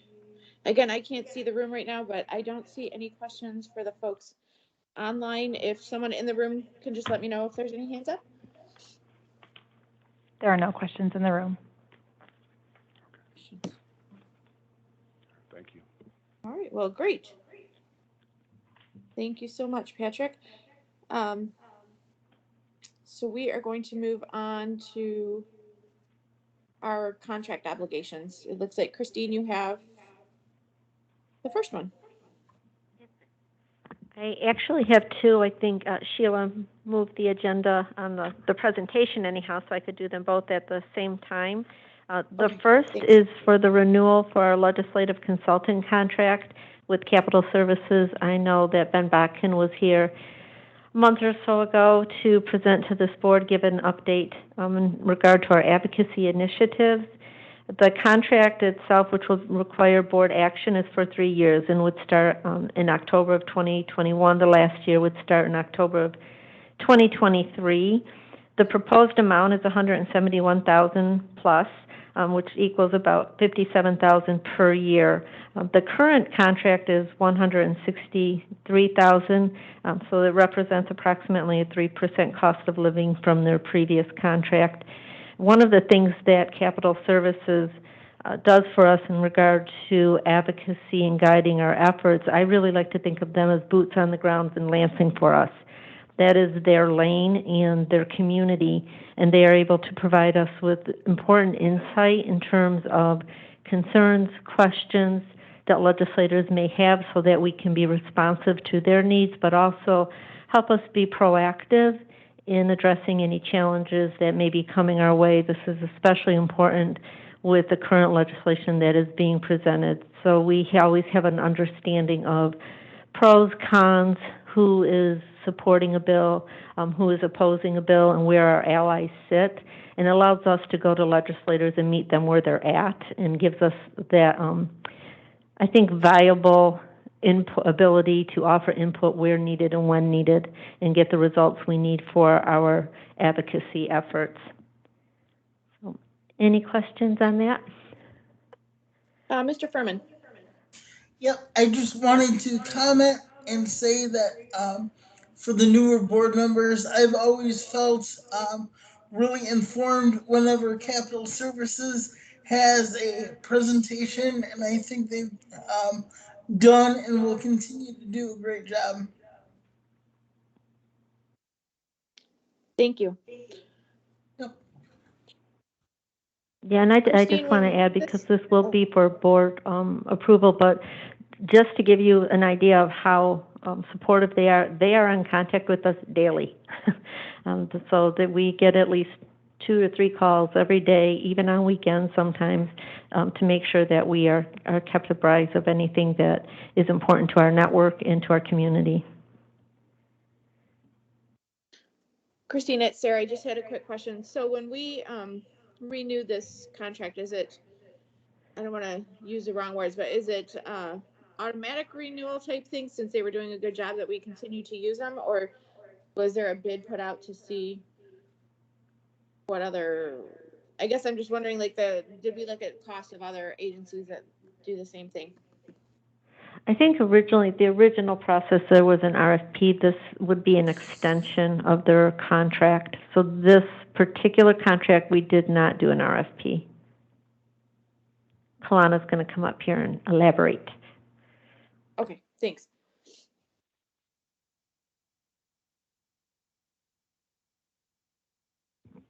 Hi, Kalana Ali, Chief Legal Officer for OCHN. To address your question regarding the RFP process and whether or not this was put out to bid, this was not. There are numerous factors that made that decision for us as an organization, and one of them being is that we're at a critical time right now. Our long-standing relationship with Capital Services has kept us informed.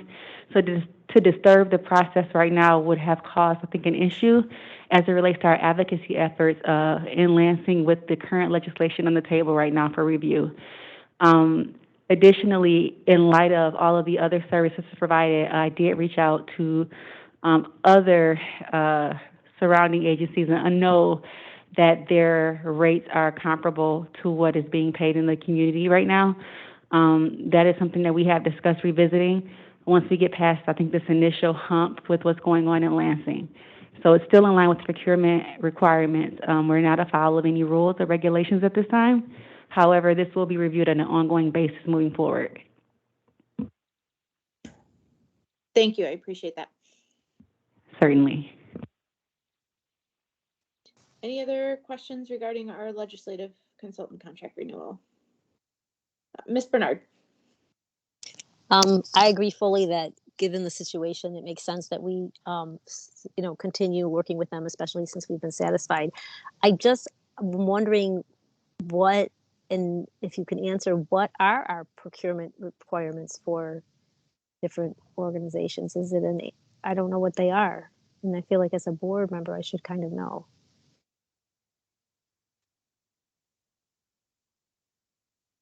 Oh, could you hear me? Hi, this is Kalana. Just had to take another walk back up to the mic here. Sure. As it relates to our procurement rules, we are obligated to comply with 2 CFR 200 under our contract, which is the competitive rules. There are also some, I don't want to say exceptions to that, but depending on the actual type of services being procured, we do have some leeway under our contract with the department, as well as under those regulations, depending on the amount, scope, and duration of the services provided. What I can do is provide an update to the board that can speak to what the procurement rules are in general. They can become a little, I think, I don't want to say murky, but a little convoluted depending on the type of service procured and what the general guidelines are. But that's generally the requirement, is that the bids must be done competitively overall.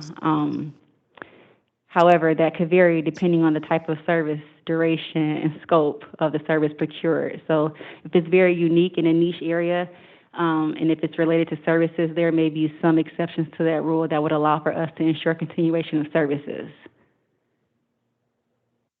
Okay, and then otherwise, is it typically, if it's not something like this, is it an annual? Is it, so there is no twice a year, 3 times a year? My apologies.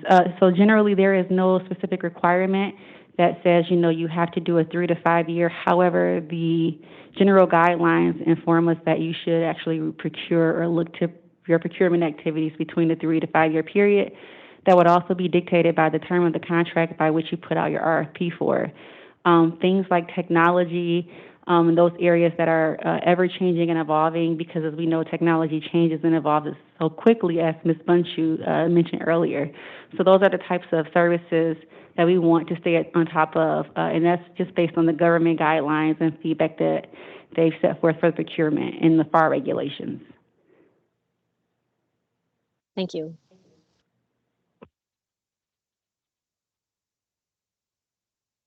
Thank you, Ms. Ali. All right, Christine, if you want to take us to the next Sarah, one, please. my hand up. Oh, I'm sorry. Go ahead, Dr. Tom. Yeah, a couple other things. When we did the RFP for the previous contract, there's maybe 8 or 9 firms that could handle our organization. But we ended up with only 2 that we had to decide between. And the problem is that say you have 3 firms and they're all really good, but Brooks Patterson was using one for their lobbyists. Well, we don't want the same lobbyists that the county uses. The county commissioners have a separate lobby than the administrators. CMHA has their own, much more Harrington Smalley. But we don't want the same, we want a different one. So you narrow it down, there was only 2 that we hadn't eliminated. And one good thing about Capital Services is they handle clients of both Republicans and Democrats. Most of the other lobbying firms, most of their clients are Republicans or most of their clients are Democrats. So if we did another RFP, I'm not on the committee, we're not doing it, but I think we'd end up in the same place. We're doing a good job. If I may add to that, Dr. Cobb, is yes, legislative consultants, you do want to make sure that we do have a separation of interests. That is important as well, and so I know that that was something that may have come up, and this is prior to my tenure with the organization, but that is certainly one of the things that we want to be mindful of to ensure that our interests in terms of our advocacy efforts at the legislative level are protected and enhanced to the extent that we can.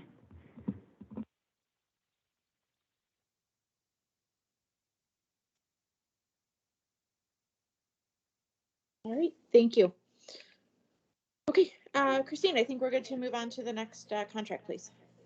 So the next contract, which will also require action from the board, is for our printer. We did issue an RFP for this contract between June and August. We had 6 replies. We brought 2 companies in to be interviewed, our existing vendor and a second vendor.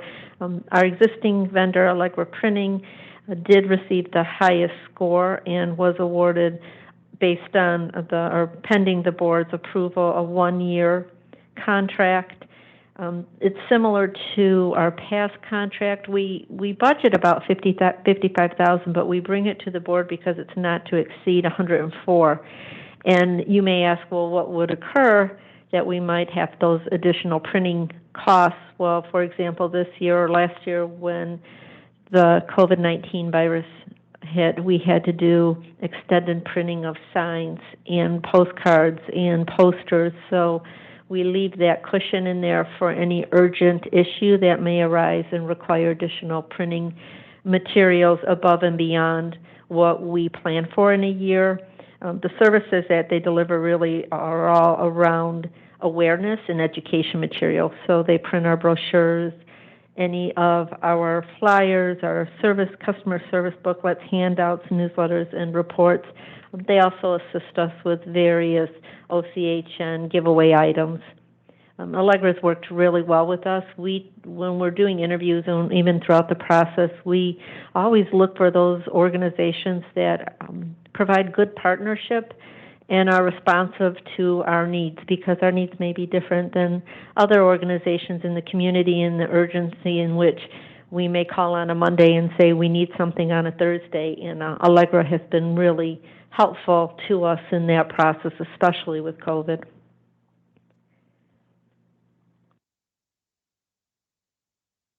Mr. Furman. Yep. Yes. Is there a particular reason why the printing contract is only a year? It seems like if they're doing a good job, it could be longer, and then it would be less work for staff involved in future years, or is the printing contract required to only be a year? There is something in the contract, I believe it's still in the contract, for an extension next year if we opt instead of an RFP, but Kalana's going to elaborate on that.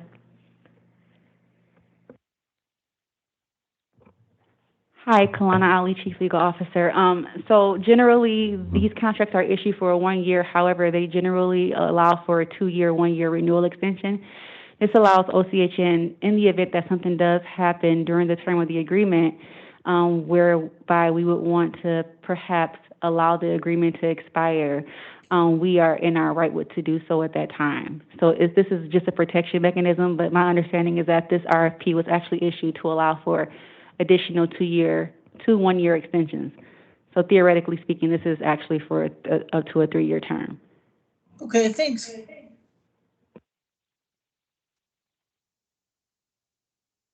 All right. Any other questions for Christine?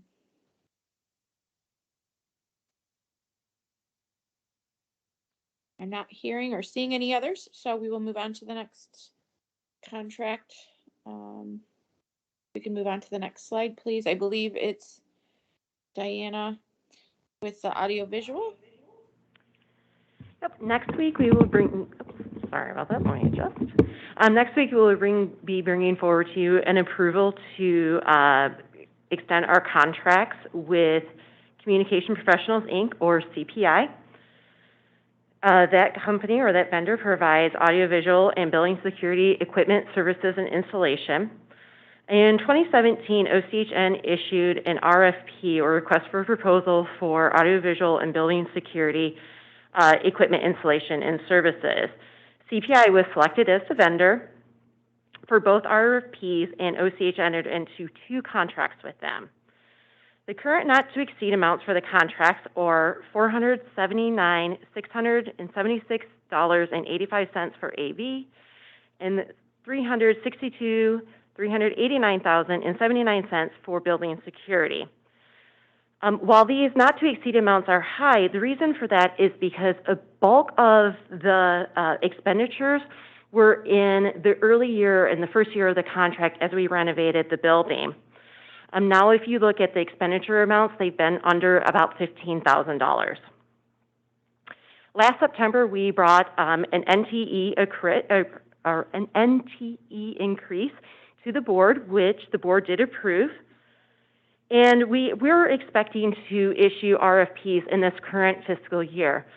Due to staff constraints and other resources, we decided to postpone that RFP, and those RFPs will go out in fiscal year 22. If you look at the budget and financial impact section, you can see what we have budgeted as well as our actual expenditures. You will see for fiscal year 22 that we have increased those amounts. For building security, the amount is $20,000, and the reason for that is because we want to make sure that money is budgeted in case we need it for tenants, door breaks, camera breaks, and what we are, coming upon is 4 years in this building. And as this building continues to age, along with the technology, those expenses will go up. For IT, we budgeted $30,000 this year for AV equipment, and that is because we suspect as we continue in this remote hybrid world, that the technology that we put into place will need to be replaced. With that, I'm happy to answer any questions.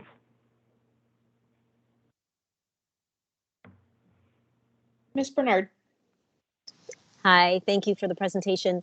I kind of would like to see, if possible, before the board meeting, since you put it in, the current not to exceed amounts for the contracts of the approximately 480,000 for the AV and the 360,000 for the building security, what actually we spent, because just saying not to exceed, it doesn't give us any, information. So if we could find out what it was that was actually spent in 2017 and 18 and 19, since it's in there, either I would take the whole thing out or give us more information on what was actually spent, not to exceed. It's just a suggestion. And then otherwise, I'm totally comfortable with the amounts that were suggested because it makes sense. But just to comment on the change to update this before we have the board meeting, either to take that line out or give us more information on what was spent, actually, not to exceed. Can I just ask a clarifying question? I think what I heard you say is that you're looking for me to put in the grid below the expenditures for fiscal year 17 and 18. Is that correct? Oh, I didn't see it. So we have a table on here that is identifying what the actual expenditures were versus the budget amount. So I just wanted to clarify if you were looking for me to extend that to the first 2 fiscal years. Yes, either do that or cross off the old amounts that say not to exceed. You can do one of 2 things. I mean, it would be better just out of curiosity to know what 17 and 18 we did spend, but, yeah, I think Okay. the way this is written, it's needed. Or the other way would be to say that we would, have a potential not to exceed of, for example, for AV, it would be just over $500,000 if we added the $30,000 to it. See, that's the part, well, then maybe I misunderstood. What is the point of the current not to exceed? Why is that? Is that for this year? So we're at the bulk of the. Sorry for interrupting you. No, So it's hard. I'm sorry. That's okay. I know sometimes it's so hard when we can't see each other, isn't it?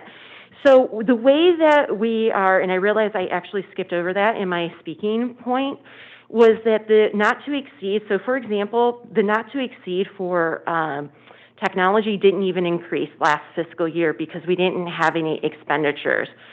So what we will do with this is the not to exceed will only be increased if we actually have an approved expense.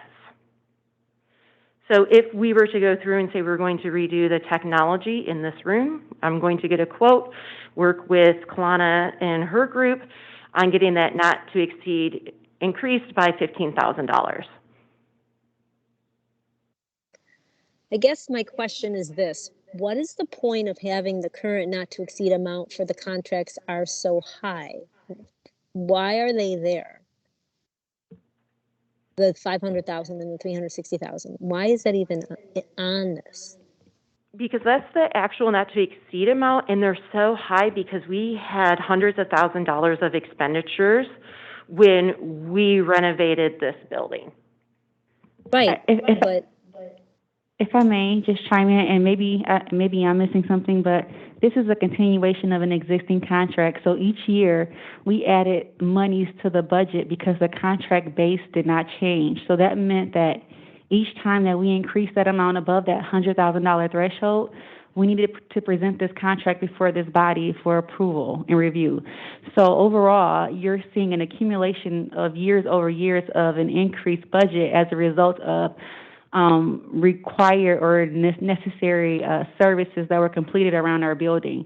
For this coming period, we've extended the term of the agreement with the potential area to have any additional services completed. So we're anticipating anything that could go wrong. However, there is nothing that's set in stone that says that there is a necessary service that has to be completed that perhaps we may have planned for. These are things that we have that may come up in the instance of any unforeseen circumstances.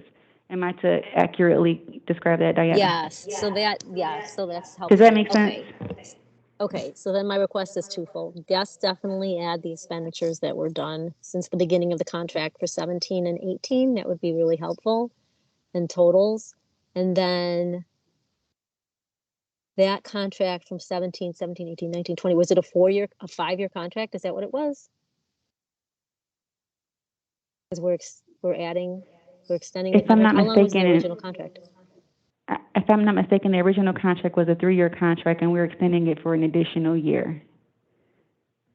The contract started in 2017 was when we issued the RFP. So I think that would be, yes, thank you. Yes. So to Ms. Bunchu's point, we issued the RFP in FY17, which means the contract was probably awarded in FY18. And so because we're coming up on FY22, that will make this a 3-year contract, and we're requesting before this body today a 1-year extension, making it a 4-year term. I think it's 5-year, but yeah. So is there anyone who can tell us what was spent in 18 when the contract started? That is something that we will be more than happy to get and communicate to you. And I will add it to this. Oh. Okay, and then so that it's clear, if this is now a 4-year contract, that the current not to exceed amounts for the building, just add to that sentence for the total of the 4 years, if that's what this is supposed to say.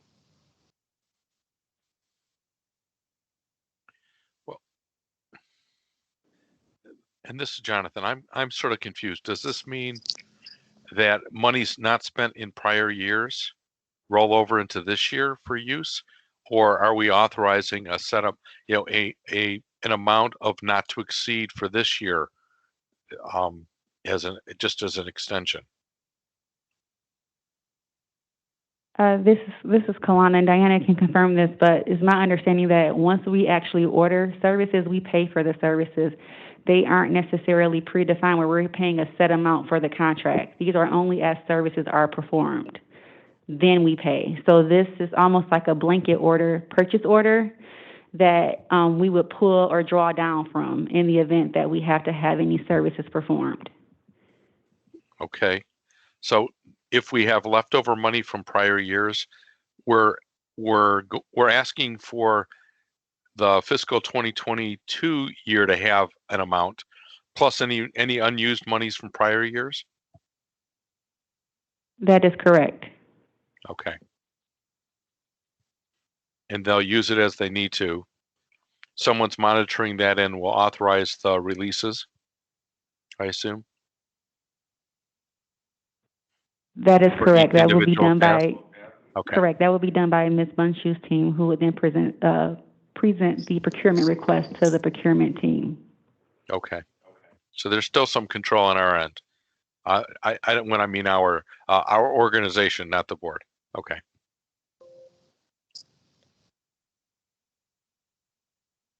Can I make a comment, Jonathan? This is Dana. The other thing that we will be transparent, if there are purchases within that already what Kalana described as a budget or a blanket purchase order, we would still bring those individual projects to you for your information and approval. So anything over the amount of 100,000, we would still bring to you, even though it was previously approved in the budget. That sounds fine. I just didn't want to confuse what I was asking or versus what Hadassah was asking. Yes, in IT, we are actually at our NTE. We don't have any money to roll over, so our money is coming over from that $30,000 additional request. And with us issuing a new RFP, to be honest, I don't even know how much of this we will need. It is just really making sure that we are prepared, being transparent, and not being behind the ball and behind the curve of trying to get things approved. Have our technologies degraded that much over the 4 or 5 years we've been here? That it requires? Yeah, so that's a really good question, Jonathan. It's really not so much about that the technology has degraded. It's more about for us that we continue to be a very technology-focused organization. And when we built or renovated this building, Microsoft Teams, we were using it just a little bit, and Teams did not have what's now called the Teams devices, or they were not masked, and we were not in a hybrid workforce. So now what we're finding is that the way that this building and the AV is in it, we don't have enough cameras, you often can't hear. There's a lot of those things, and where we want to be able to make it as easy as possible for users. So what my team and I are actually talking about is replacing some of the equipment where appropriate with Microsoft Teams, either Microsoft equipment or Microsoft Teams compatible equipment. Okay.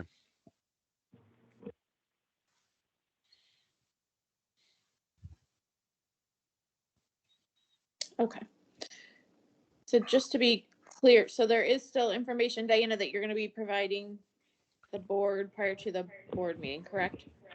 That is correct. I will, on the table on this board communication, I will add 2 fields for the previous fiscal year. So I think it would be actually one fiscal year 18. Okay, thank you. I just wanted to make sure. I got a little confused on where we were at with things. But if we can hopefully get that maybe a couple days before the board meeting, just so that if there are further questions, those can be addressed.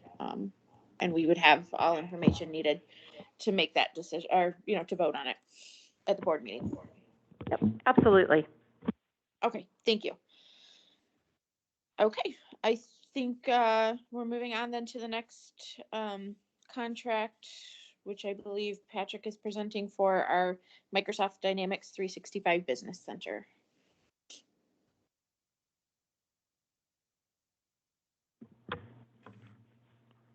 Okay, this is an approval item for Microsoft Financial Software. The vendor, we selected the Microsoft Business Central as the software used for this contract. The contract amount is $223,085 year one, $34,793 year two, $34,793 year three. This is for our financial management software. This is replacing our current legacy system. It's been in existence and used the Great Plains for over 10 years. When we did this RFP, we interviewed 12 companies. 11 of them was interviewed. 3 used the Microsoft Business Central software, and there were a couple of others that Oracle and SAP was other softwares that were presented during this RFP process. Some of the key differences that we liked about this software is that it was stream-based. In other words, we have fewer accounts in our general ledger as a result of using this stream-based account. It's not like right now, for example, using this Business Central account, we could probably reduce our general ledger from 500 accounts to 100.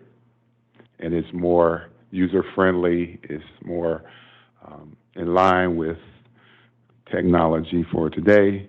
And also it allows us to use an AP module that allows all employees to do their own expense reports and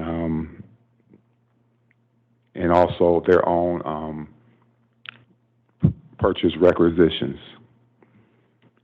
And also the third thing I wanted to mention is cloud-based.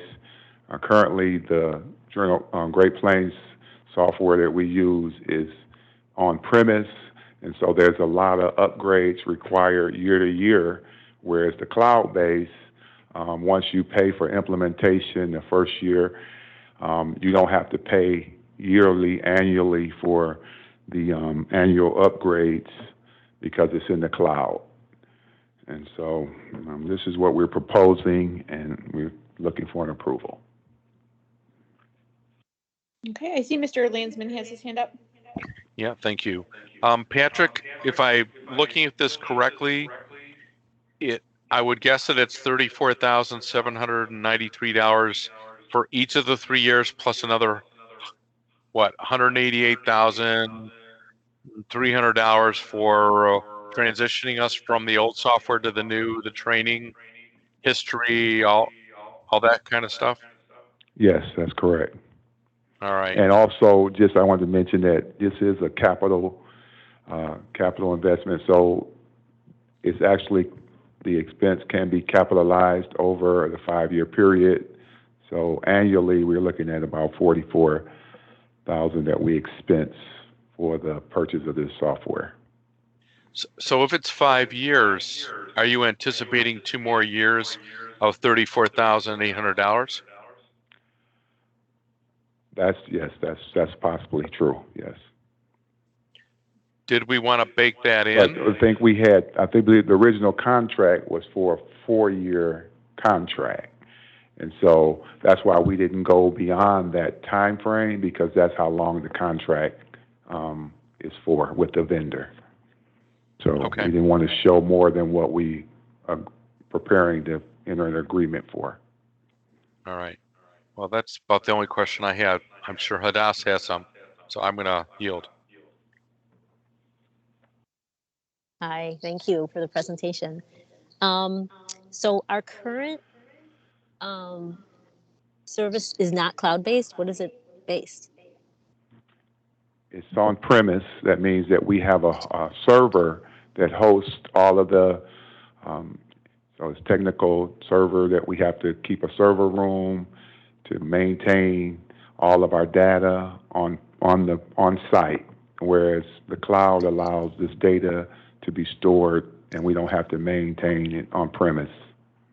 Okay, so we just moved into this building and we created that. So how long has our on-premise system been working? We've had it for since 17 or 18?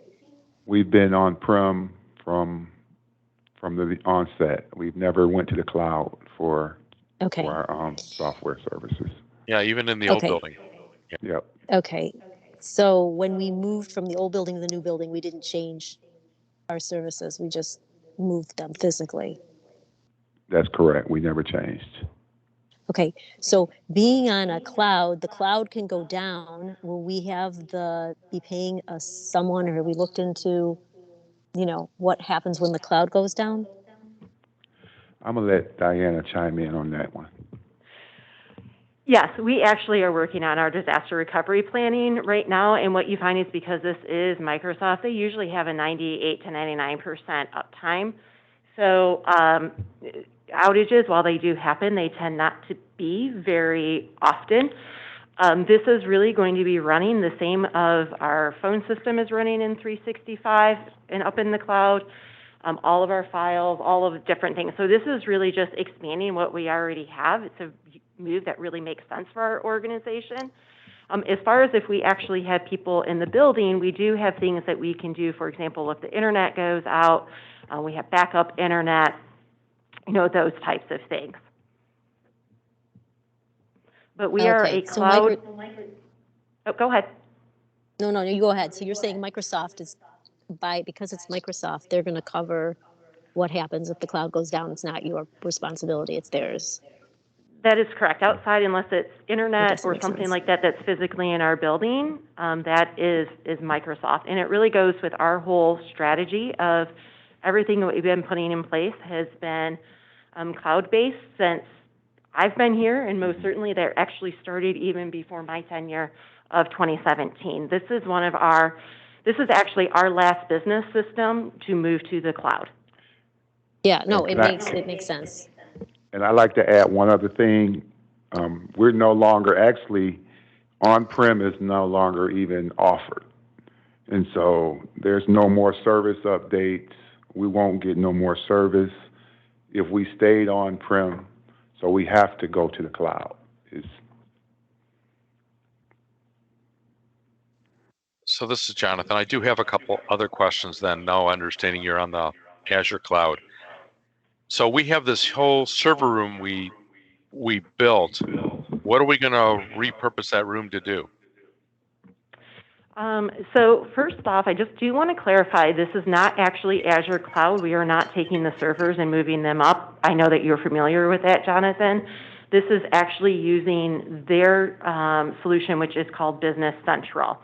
They are doing all of the maintenance of it. It's just like 365, where they're going to take and give updates and continually roll them out.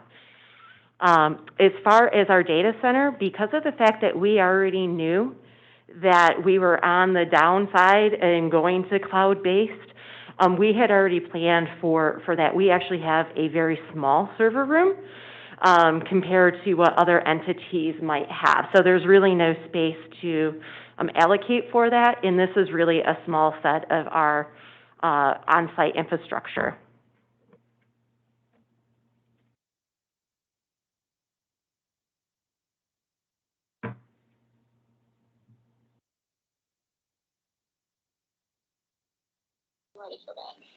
All right, are there any other questions or comments?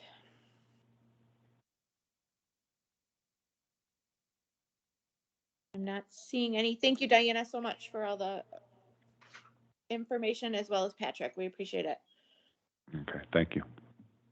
Yeah, so we will go ahead and move on to Marquita, who I believe is presenting the contract on I'm going to botch the name, Medversant Technologies. Yes, good evening, everyone. I am here to give you an overview of a contract that we will be asking for board approval for at the September meeting. The vendor's name is Medversant, and the vendor actually performs the credentialing function for practitioners with in our network. Will perform the credentialing function for a subset of practitioners within our network. So, as you are aware, credentialing is an essential component in ensuring the health and safety of persons served because we have to confirm that professionals are qualified to provide the care, and that is done by ensuring that persons have valid licenses, the appropriate education, and their sanction history has been checked, and verification of any malpractice claims against them. The credentialing standards under NCQA are very prescriptive, and they leave very little room for error. And many of those standards are must pass items. So that means a failure in one of those items could put the status of your accreditation in limbo until that's done, until you've passed that area. So MedPercent connects directly with primary sources to obtain the information required in credentialing processes. So this means that they go directly to LARA, which is Licensing and Regulatory Affairs for the state of Michigan. They also go directly to the degree granting institutions to verify education for persons. They check directly with the certification boards for practitioners that possess any type of certification. They also go to the governmental sanction sites to verify that there are no sanctions, and also they go to the National Practitioners Data Bank to obtain the documentation required to present clean files. So, utilization of a vendor such as MedPercent ensures consistency of our credentialing processes. It removes any subjectivity in the approval process. One of the benefits for one of the important benefits of using MedPercent is that they are an NCQA certified credentialing verification organization. So you may hear the acronym CVO, and that's what that means. What that means to an NCQA organization that is pursuing NCQA, or in our case, we already have NCQA, any files that have been prepared and reviewed by MedPercent receives an automatic pass for NCQA. So in terms of costs for this contract, it is expected that utilization of this service will allow realignment of staff resources, likely lessening the need for additional staff resources required to perform credentialing functions. A large portion of this contract amount, a little over 40%, is for the technology setup. And what that is a one-time expense that is required for the setup of the user portals that we will have access to here, and also for the portals that practitioners will be using to upload their information. The way that this process actually works at a high level is that the practitioner will receive an email to complete their credentialing application to start the process. They complete the application with their name and identifying information. They also respond to the attestation questions that are required in the credentialing process. So once that's received back at MedPercent, that starts the beginning of the verification process. And there are strict timelines that have to be adhered to for the completion of this process. So MedPercent will ensure that those timelines are met. So for this request, this is a sole source contract that we've requested. And the primary reason for that is because we have short timelines in preparation for our NCQA review. Our review is less than a year away at this point. So utilization of MedVersant will help to ensure that the files that we are presenting for credentialing for our NCQA review are meeting all the required standards. We do expect that we would issue an RFP next year. If this vendor is reselected as a result of an RFP process to continue to provide these services, then the contract amount would be reduced by the setup fees that we have in this contract for this year. So at this point, another point I do want to make is that we do have a sister PIHP, which is also NCQA accredited, and they're also using Medferson. So this will streamline a good portion of the orientation process for Medferson and learning what our needs are. Um, so at this point, I will answer any questions that you have.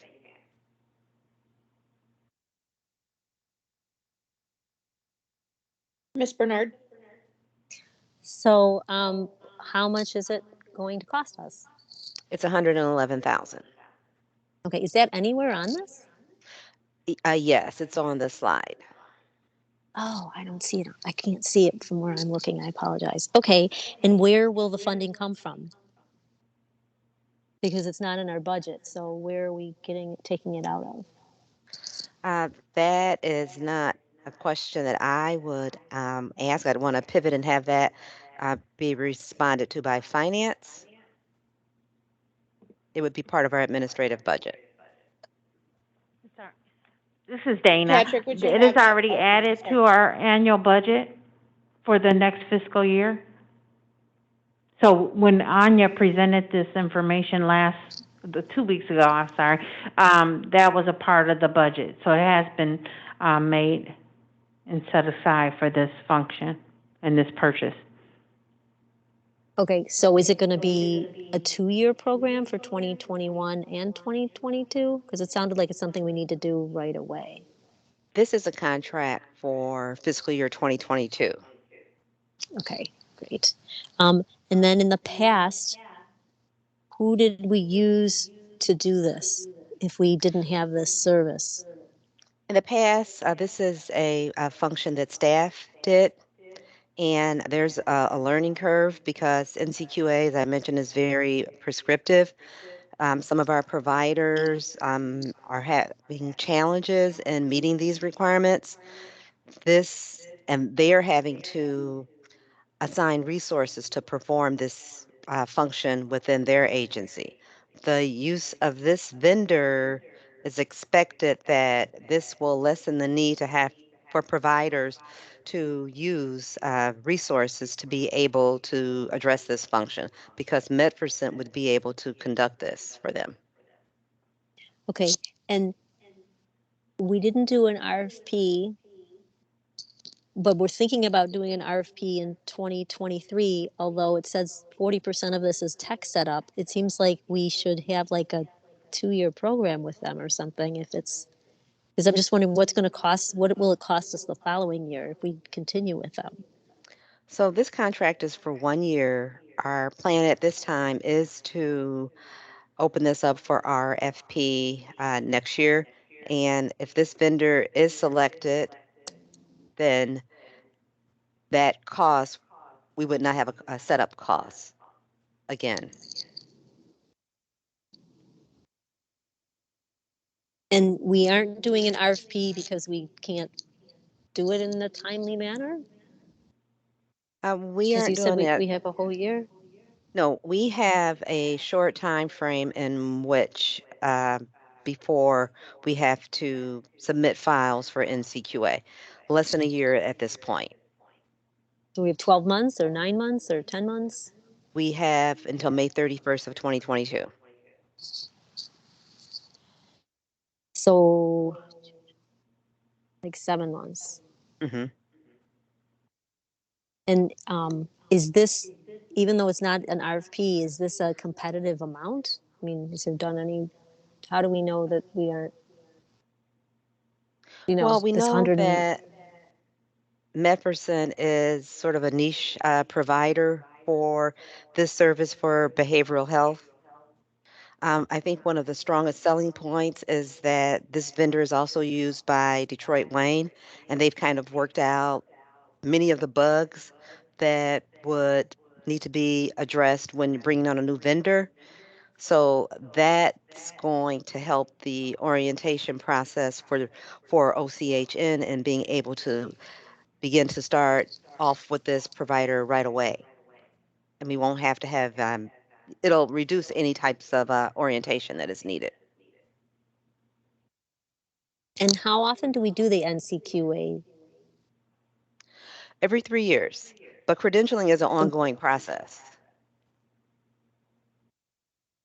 It aligns to when a person was actually hired. So we've known for 3 years we've had this issue, or 2.5 years. Okay. All right, thank you.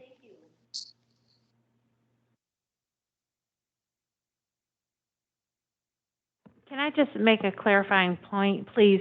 Originally, the responsibility of credentialing is really held to the providers, and within CQA, we have to have strong oversight of that process. So we're really essentially bringing the process in on site so that we're responsible and we're assuring that our providers are credentialed. And that's what NCQA looks for in terms of what's required and how to meet the standards. So yes, we knew that this was a requirement for the last 3 years with NCQA, but this is a solution to a problem system-wide to make sure that we're all doing it in a standardized way that meets NCQA requirements. Thank you, Dana. Kalana is going to fill in.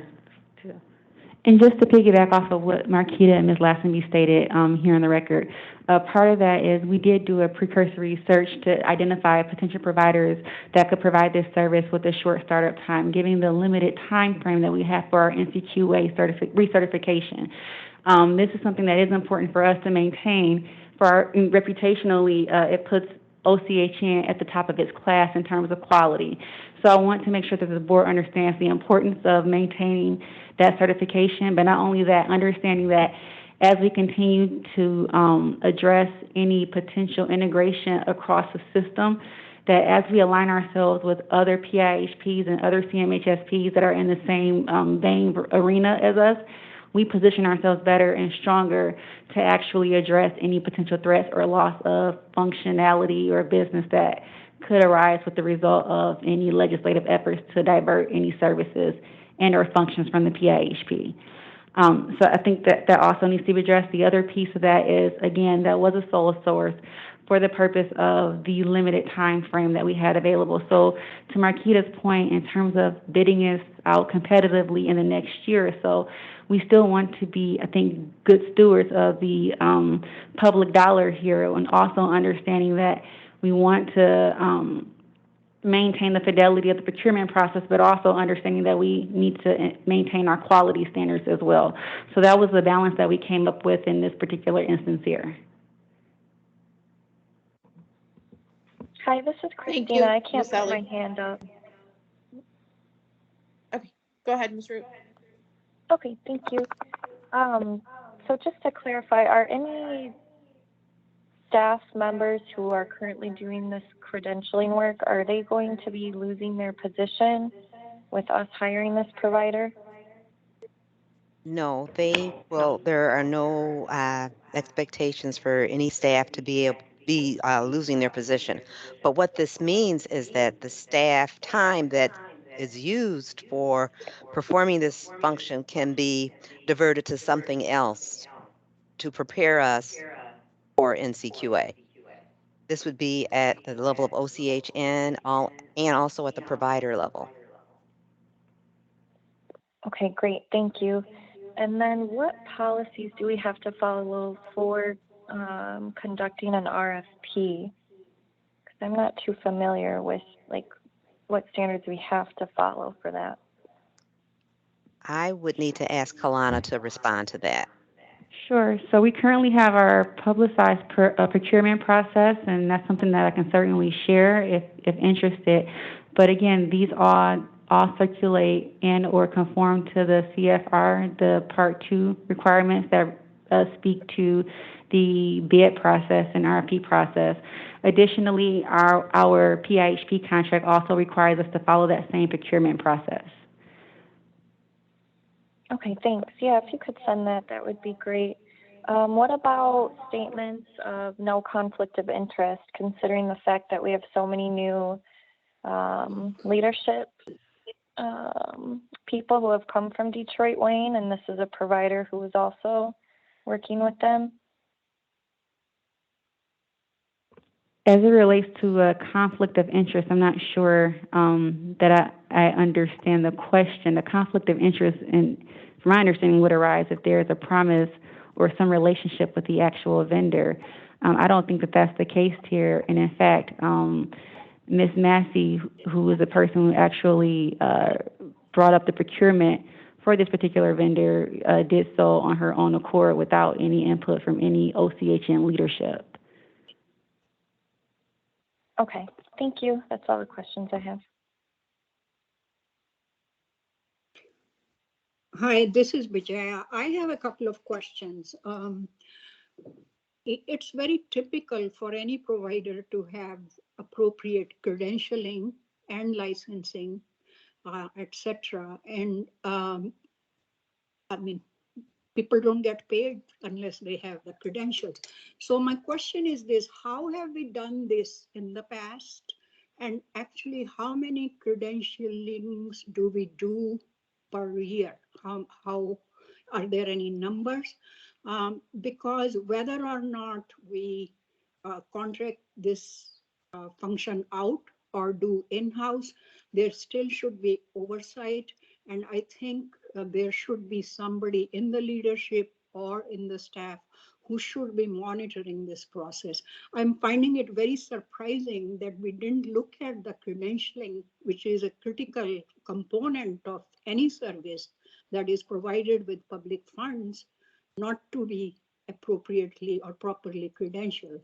So I'm really surprised that we have now, this is a time-sensitive issue that we have to take care of, and then we never even talked about it in such detail as we have today. So I probably should clarify a little more. OCHN has always had oversight of credentialing. How this process has been done in the past is that it's a delegated function. So our contracted providers perform the initial credentialing, and OCHN would do a retrospective review on a sample of credentialing files. We would not look at and review 100% of a provider's credentialing activity. We would review a sample and provide guidance and technical assistance on corrective actions that needed to be made. So I just want to be sure that I was clear on that we've always had a credentialing process in place and a policy to address that. And even with using MedPercent, we would still have oversight of credentialing processes.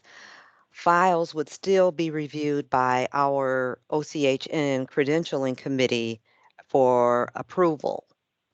So this would lessen the work at the provider level, add a more consistent process, and remove any subjectivity to lessen the chances of a file or a practitioner's file not meeting all requirements. I have a follow-up. So,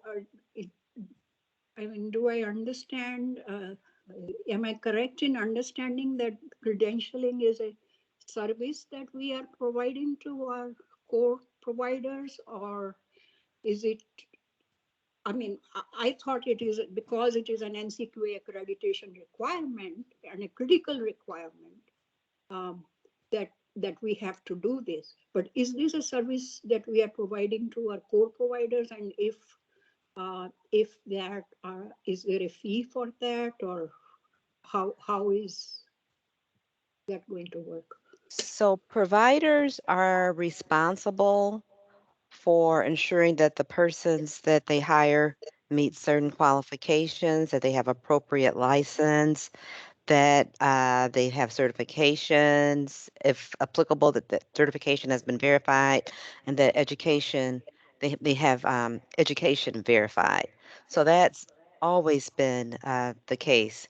What will be different is that this is a delegated function, and it's still going to be a delegated function, but there is going to be MedPercent, a vendor in place that will help to ensure that all processes are consistent, all files have been vetted, and there's no chance of a file not passing NCQA. That means 100% of the files.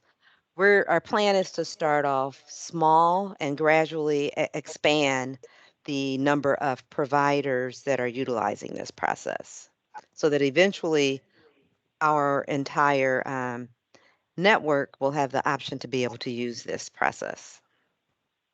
Can I add to Dr. Hans? As a prepaid inpatient health plan, as a PIHP, we've always been responsible for oversight for credentialing.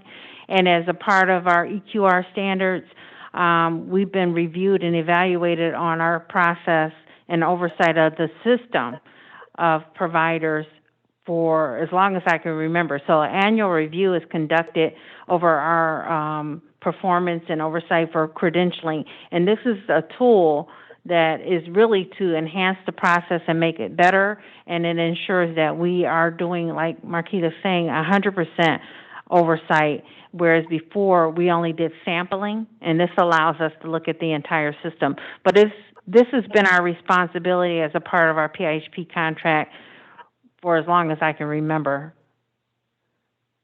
So this is not a new requirement for us. This is just an enhanced and improved way of making sure that it happens based on NCQA standards.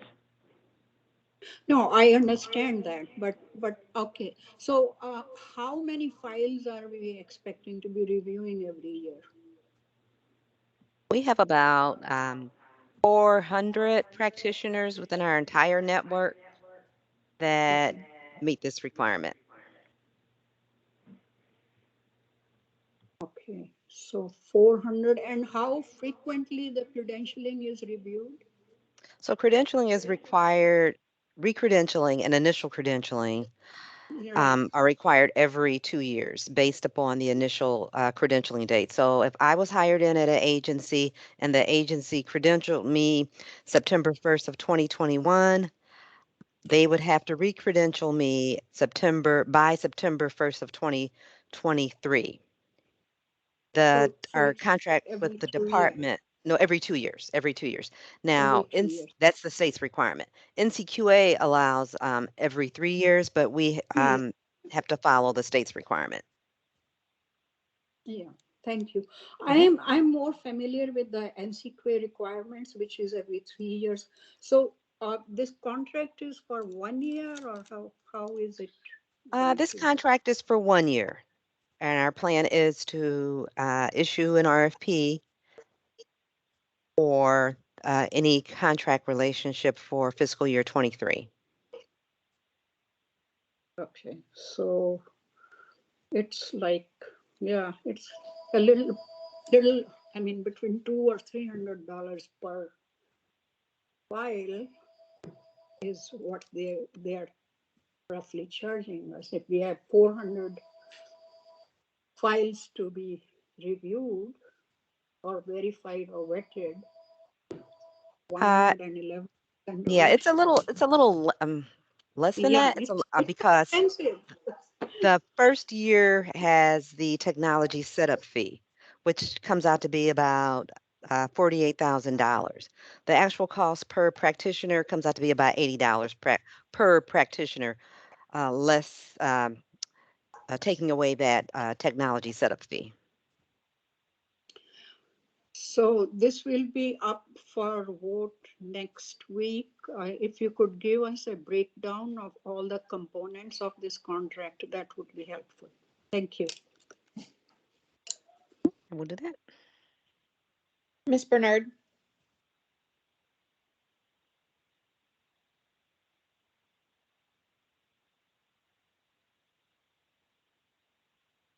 Ms. Bernard, I'm not sure if you're muted. Hi, thank you so much. So you've given a really good presentation, and I thank you so much for it. You know, it's just that, you know, we have we meet about, you know, credentials and policies all the time, and it's just the very first time that we are hearing about it, and it's just odd because, you know, if there was an issue with current staffing and abilities to get something done, we would, I just think we normally would have heard about it. So that's my first comment. I think that's the piece of frustration, which has nothing to do with you. You've done a really good presentation. It's just that's, I think, where we're coming from. The second thing is, I'm wondering if it was a 2-year contract, if it would feel more, it just seems like it's like we might be wasting 40% on a tech setup. So I just kind of wonder if it's possible to even ask, what is the 2-year contract if we were to do it with them. Also, it seems like it's a niche business. If you did go out for an RFP, how many other companies are there that even do this?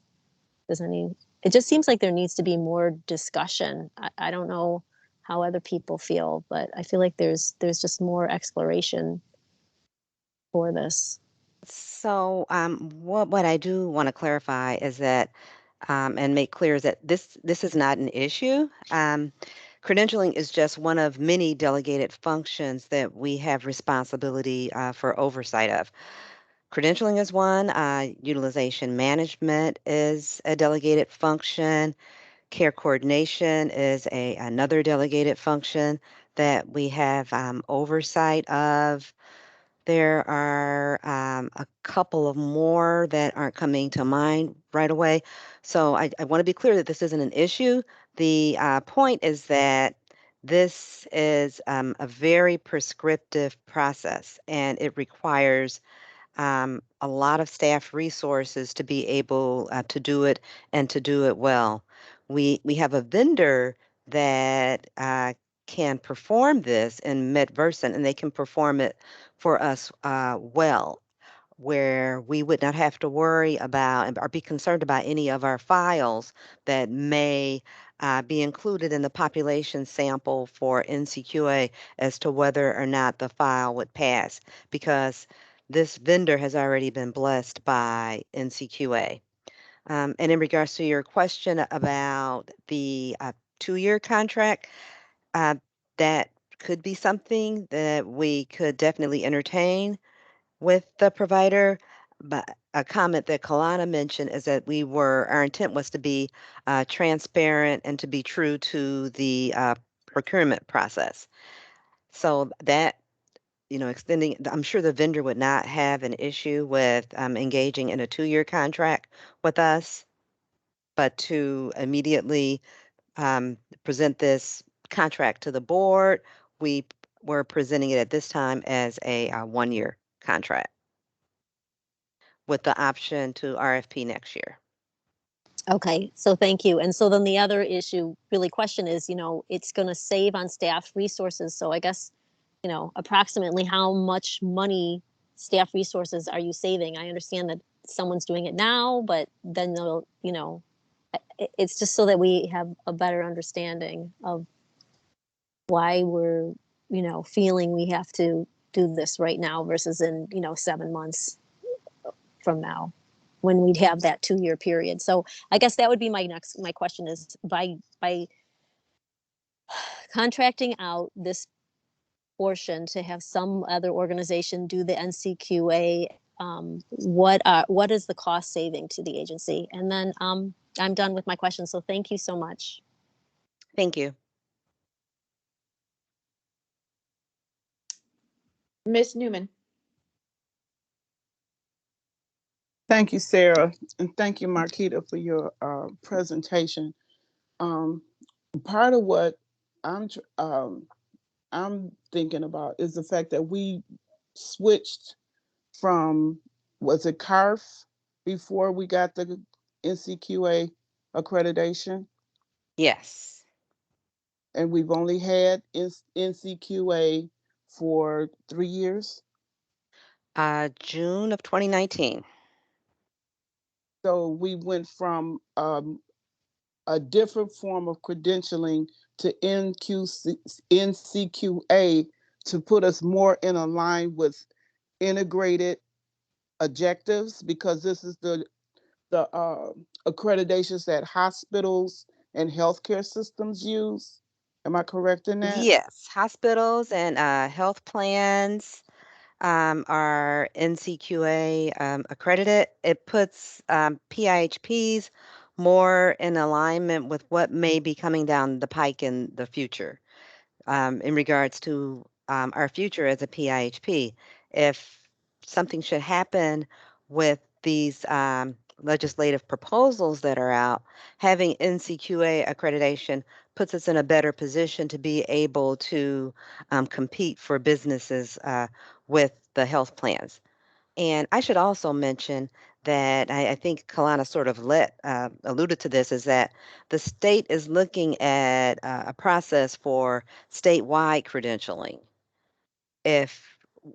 for all the PIHPs. So if we are utilizing MedPercent as our credentialing process for practitioners in our network, that puts us in a great position, because one of the other benefits that MedPercent allows is that if, with the practitioner's permission, if a practitioner has been credentialed by OCHN, for example, and a practitioner may also be working for another provider, another CMHSP or another PIHP, that practitioner's credentialing file is given like reciprocity. So they would not have to go through a credentialing process again. So, I mean, that's a strong selling point as well.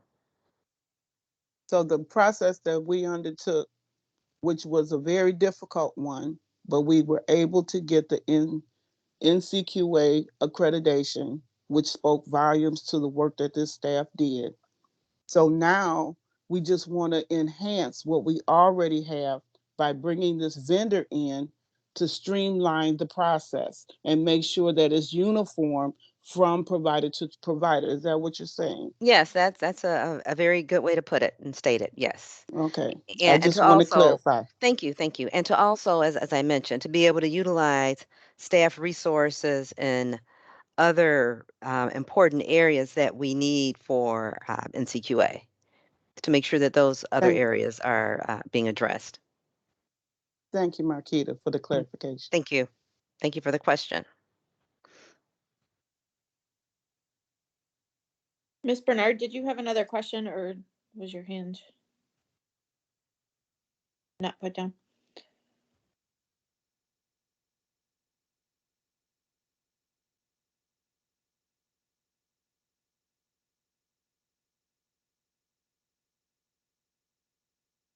Are there any other questions? Yeah, I saw Ms. Bernard's hand up, but maybe it just didn't get put back down from the last question. But I'm not seeing any others, Marquita. So I thank you for answering all these questions and presenting this material, and we'll look forward to getting some of the information that was asked by some of the board members prior to the meeting before we take a vote.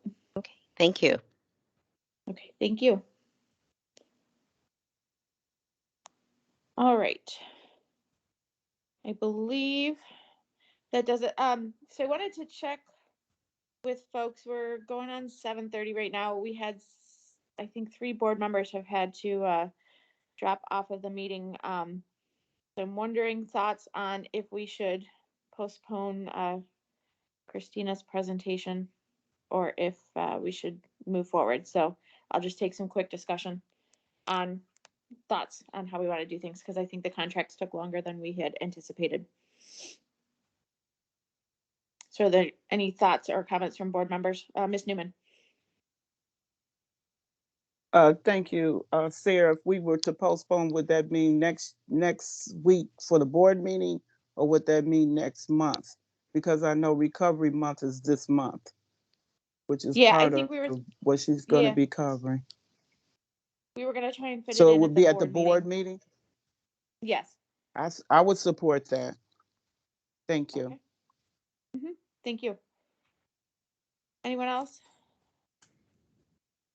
I agree with Malkaya. I would be fine with moving it to next week.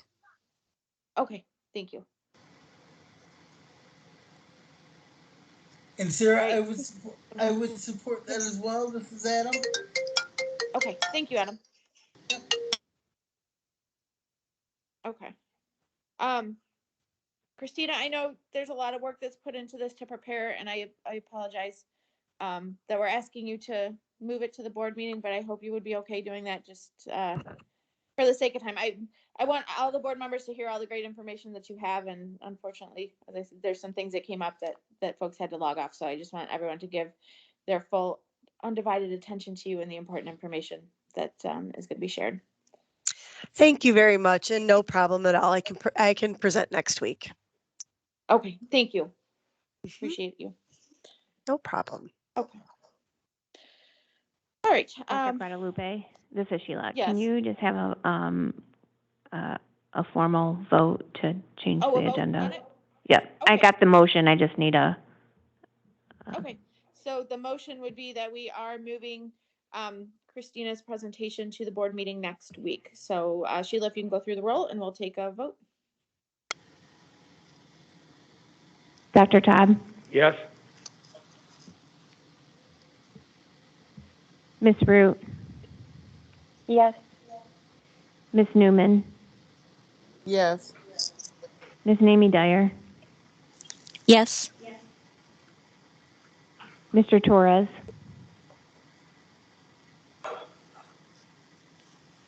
Mr. Cowan? He left the meeting, just so you know. Mr. Landsman? Dr. Hans? Yes. Mr. Furman? Yes. Dr. Guadalupe? Yes. I believe I might be missing a board member. Hold on, I didn't have the list in front of me. Ms. Bernard, I think. I don't know. Ms. Bernard, sorry. Yeah. Yes, yes. Okay, thank you. All right, so we will move on to other business. Christine is, Christine, if you can go over our September communication and events, please. Okay, thank you.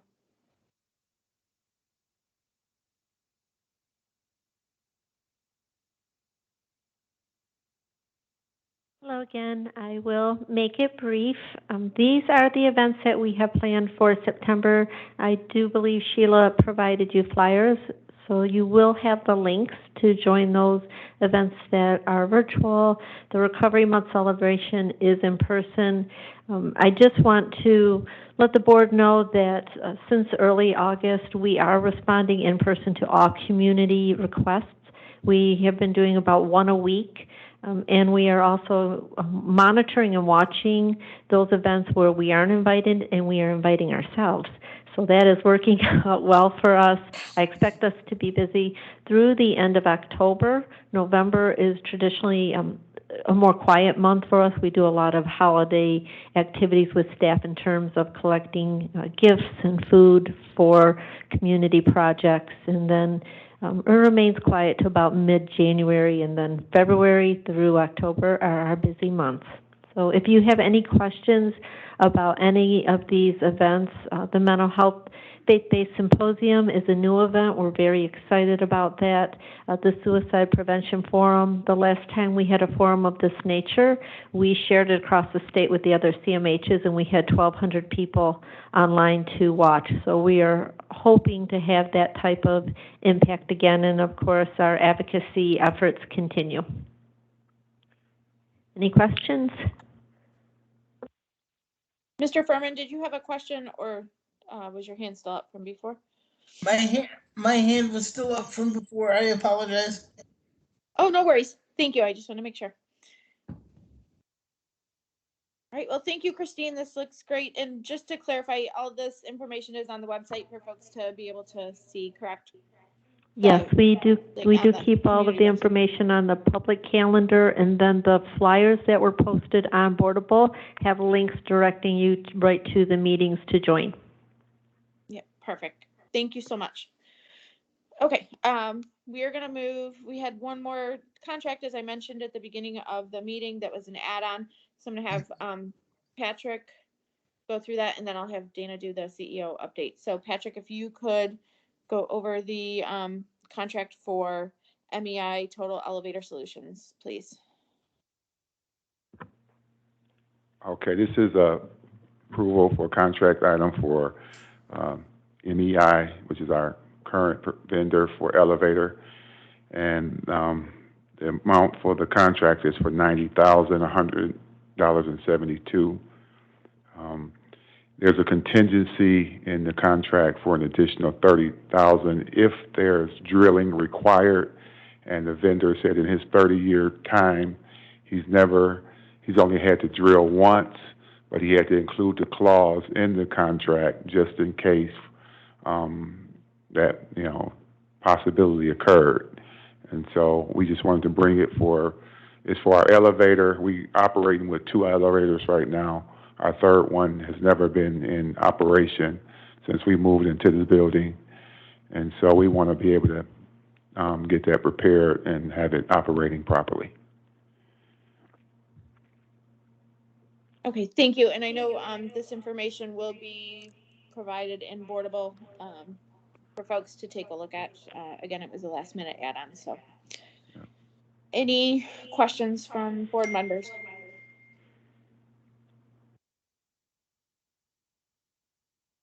All right, not seeing any, so I will move to Ms. Lazenby regarding the position update.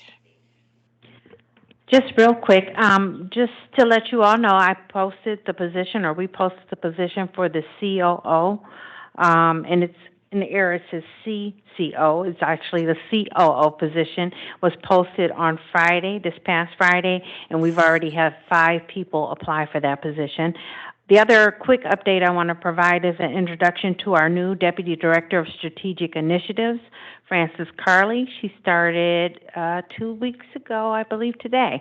And so her primary focus will be on those large-scale projects and initiatives that we're taking on from the state, some of which include our crisis center that align with our strategic priorities, the integrated healthcare initiatives like the behavioral health home and the Ccbhc that we discussed, as well as other things that we're doing in trying to build as we keep the plane up in the air. We're building as we go to make improvements in those areas.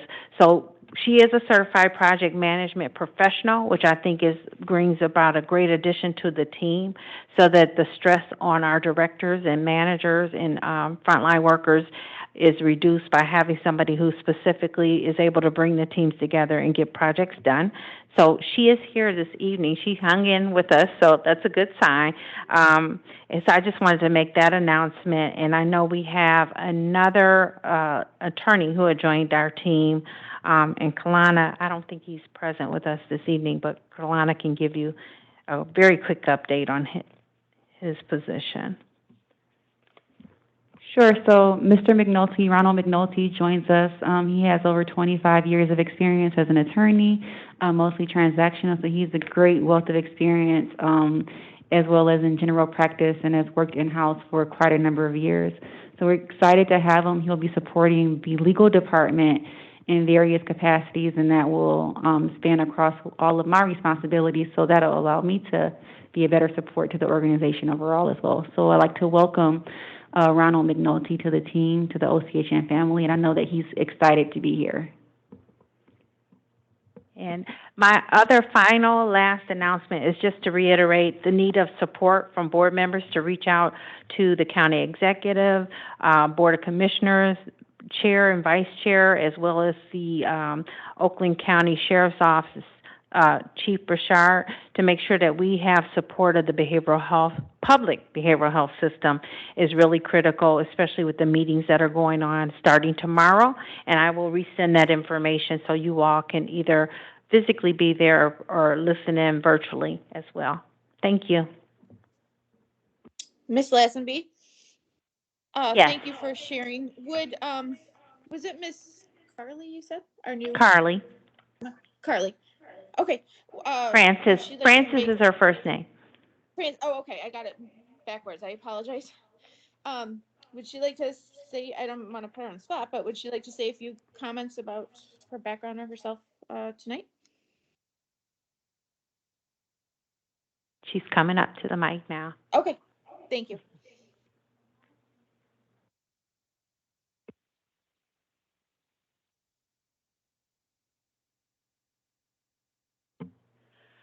Hi, everyone. My name is Frances Carley, and I'm really excited to be here in this role, and thanks to Dana for bringing me on, the team.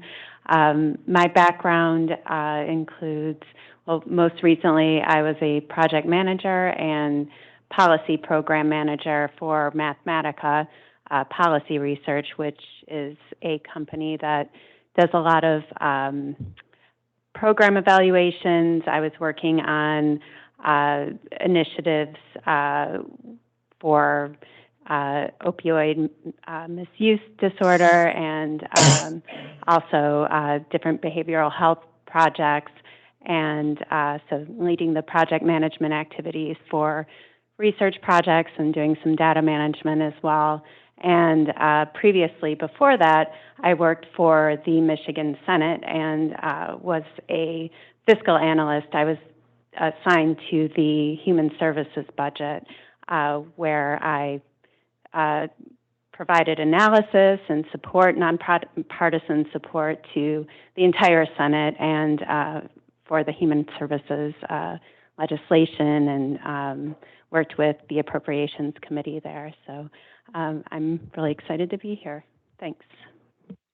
Well, welcome. We're excited to have you. And thank you. Didn't mean to put you on the spot, but just nice to hear your introduction, and we welcome you to OCHN. All right. Miss Ali, if you can hear me, is your new person? It seems like I saw their name pop up on the list. I just wanted to get the opportunity if they were here. I could be wrong though. You said Mr. McNulty. It looks like he's online here now. He's on camera. So, Mr. McNulty, you are more than welcome to speak. I think you're on mute though. Can you hear me now? Yes, thank you. Okay, so I just joined in. What is this for my introduction? Yeah, we were just Miss Lazenby just introduced, and Miss Ali the new staff, and so we just wanted to give y'all an opportunity just to introduce yourself.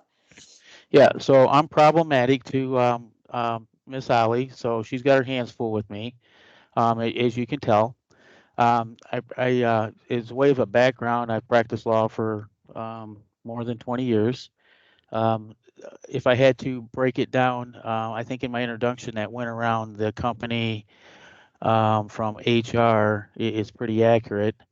I practiced law. About 1/3 of my career was in litigation, 1/3 in corporate law, and 1/3 in contracts, which was the later part of my career is contracting, just every type of situation involving IT.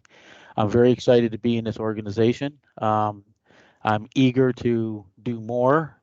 And I'm very eager to get to meet everyone and contribute where I can. So I'm very happy to be here.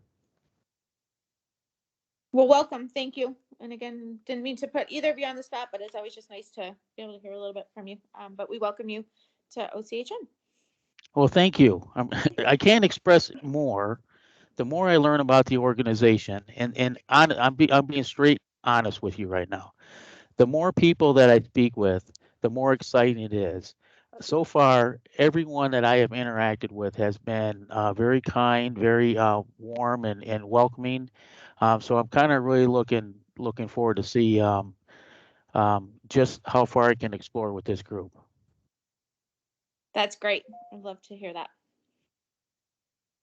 All right. Well, again, welcome to both of you. We're excited to have you. And with that, I'm going to move on to public comment. If there is any public comment, Suzanne.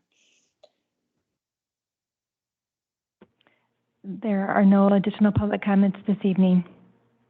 Okay, thank you. Sheila, we'll go ahead with board member comments. If you could call roll, please. Oops, Dr. Taub? Okay, thank everybody for the presentations. I know when you give a presentation on an annual plan, it takes you hours and hours and hours, and you have 20 minutes, but I appreciated everybody that gave a plan, and that's all the comment I have tonight. Ms. Bernard? I want to thank everybody and welcome Ms. Carly and Mr. McNulty, and no other comments. Mr. Furman? I would just like to echo and say welcome to the new staff members and thank you so very much for the informative annual plan discussion, particularly the delineation between the behavioral health homes and the CCBHCs. That was very helpful. Thank you. Have a good night. Dr. Hans? I want to thank everyone for their hard work in making these presentations.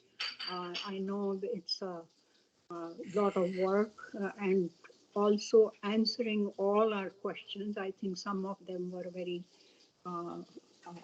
tough. So I want to thank the staff and the leadership for all their work. Thank you. Mr. Landsman? He left. Ms. Namie Dyer? Yes, just echoing what everybody else has said. Thank you for all the presentations today, and welcome to our newest members. Ms. Root?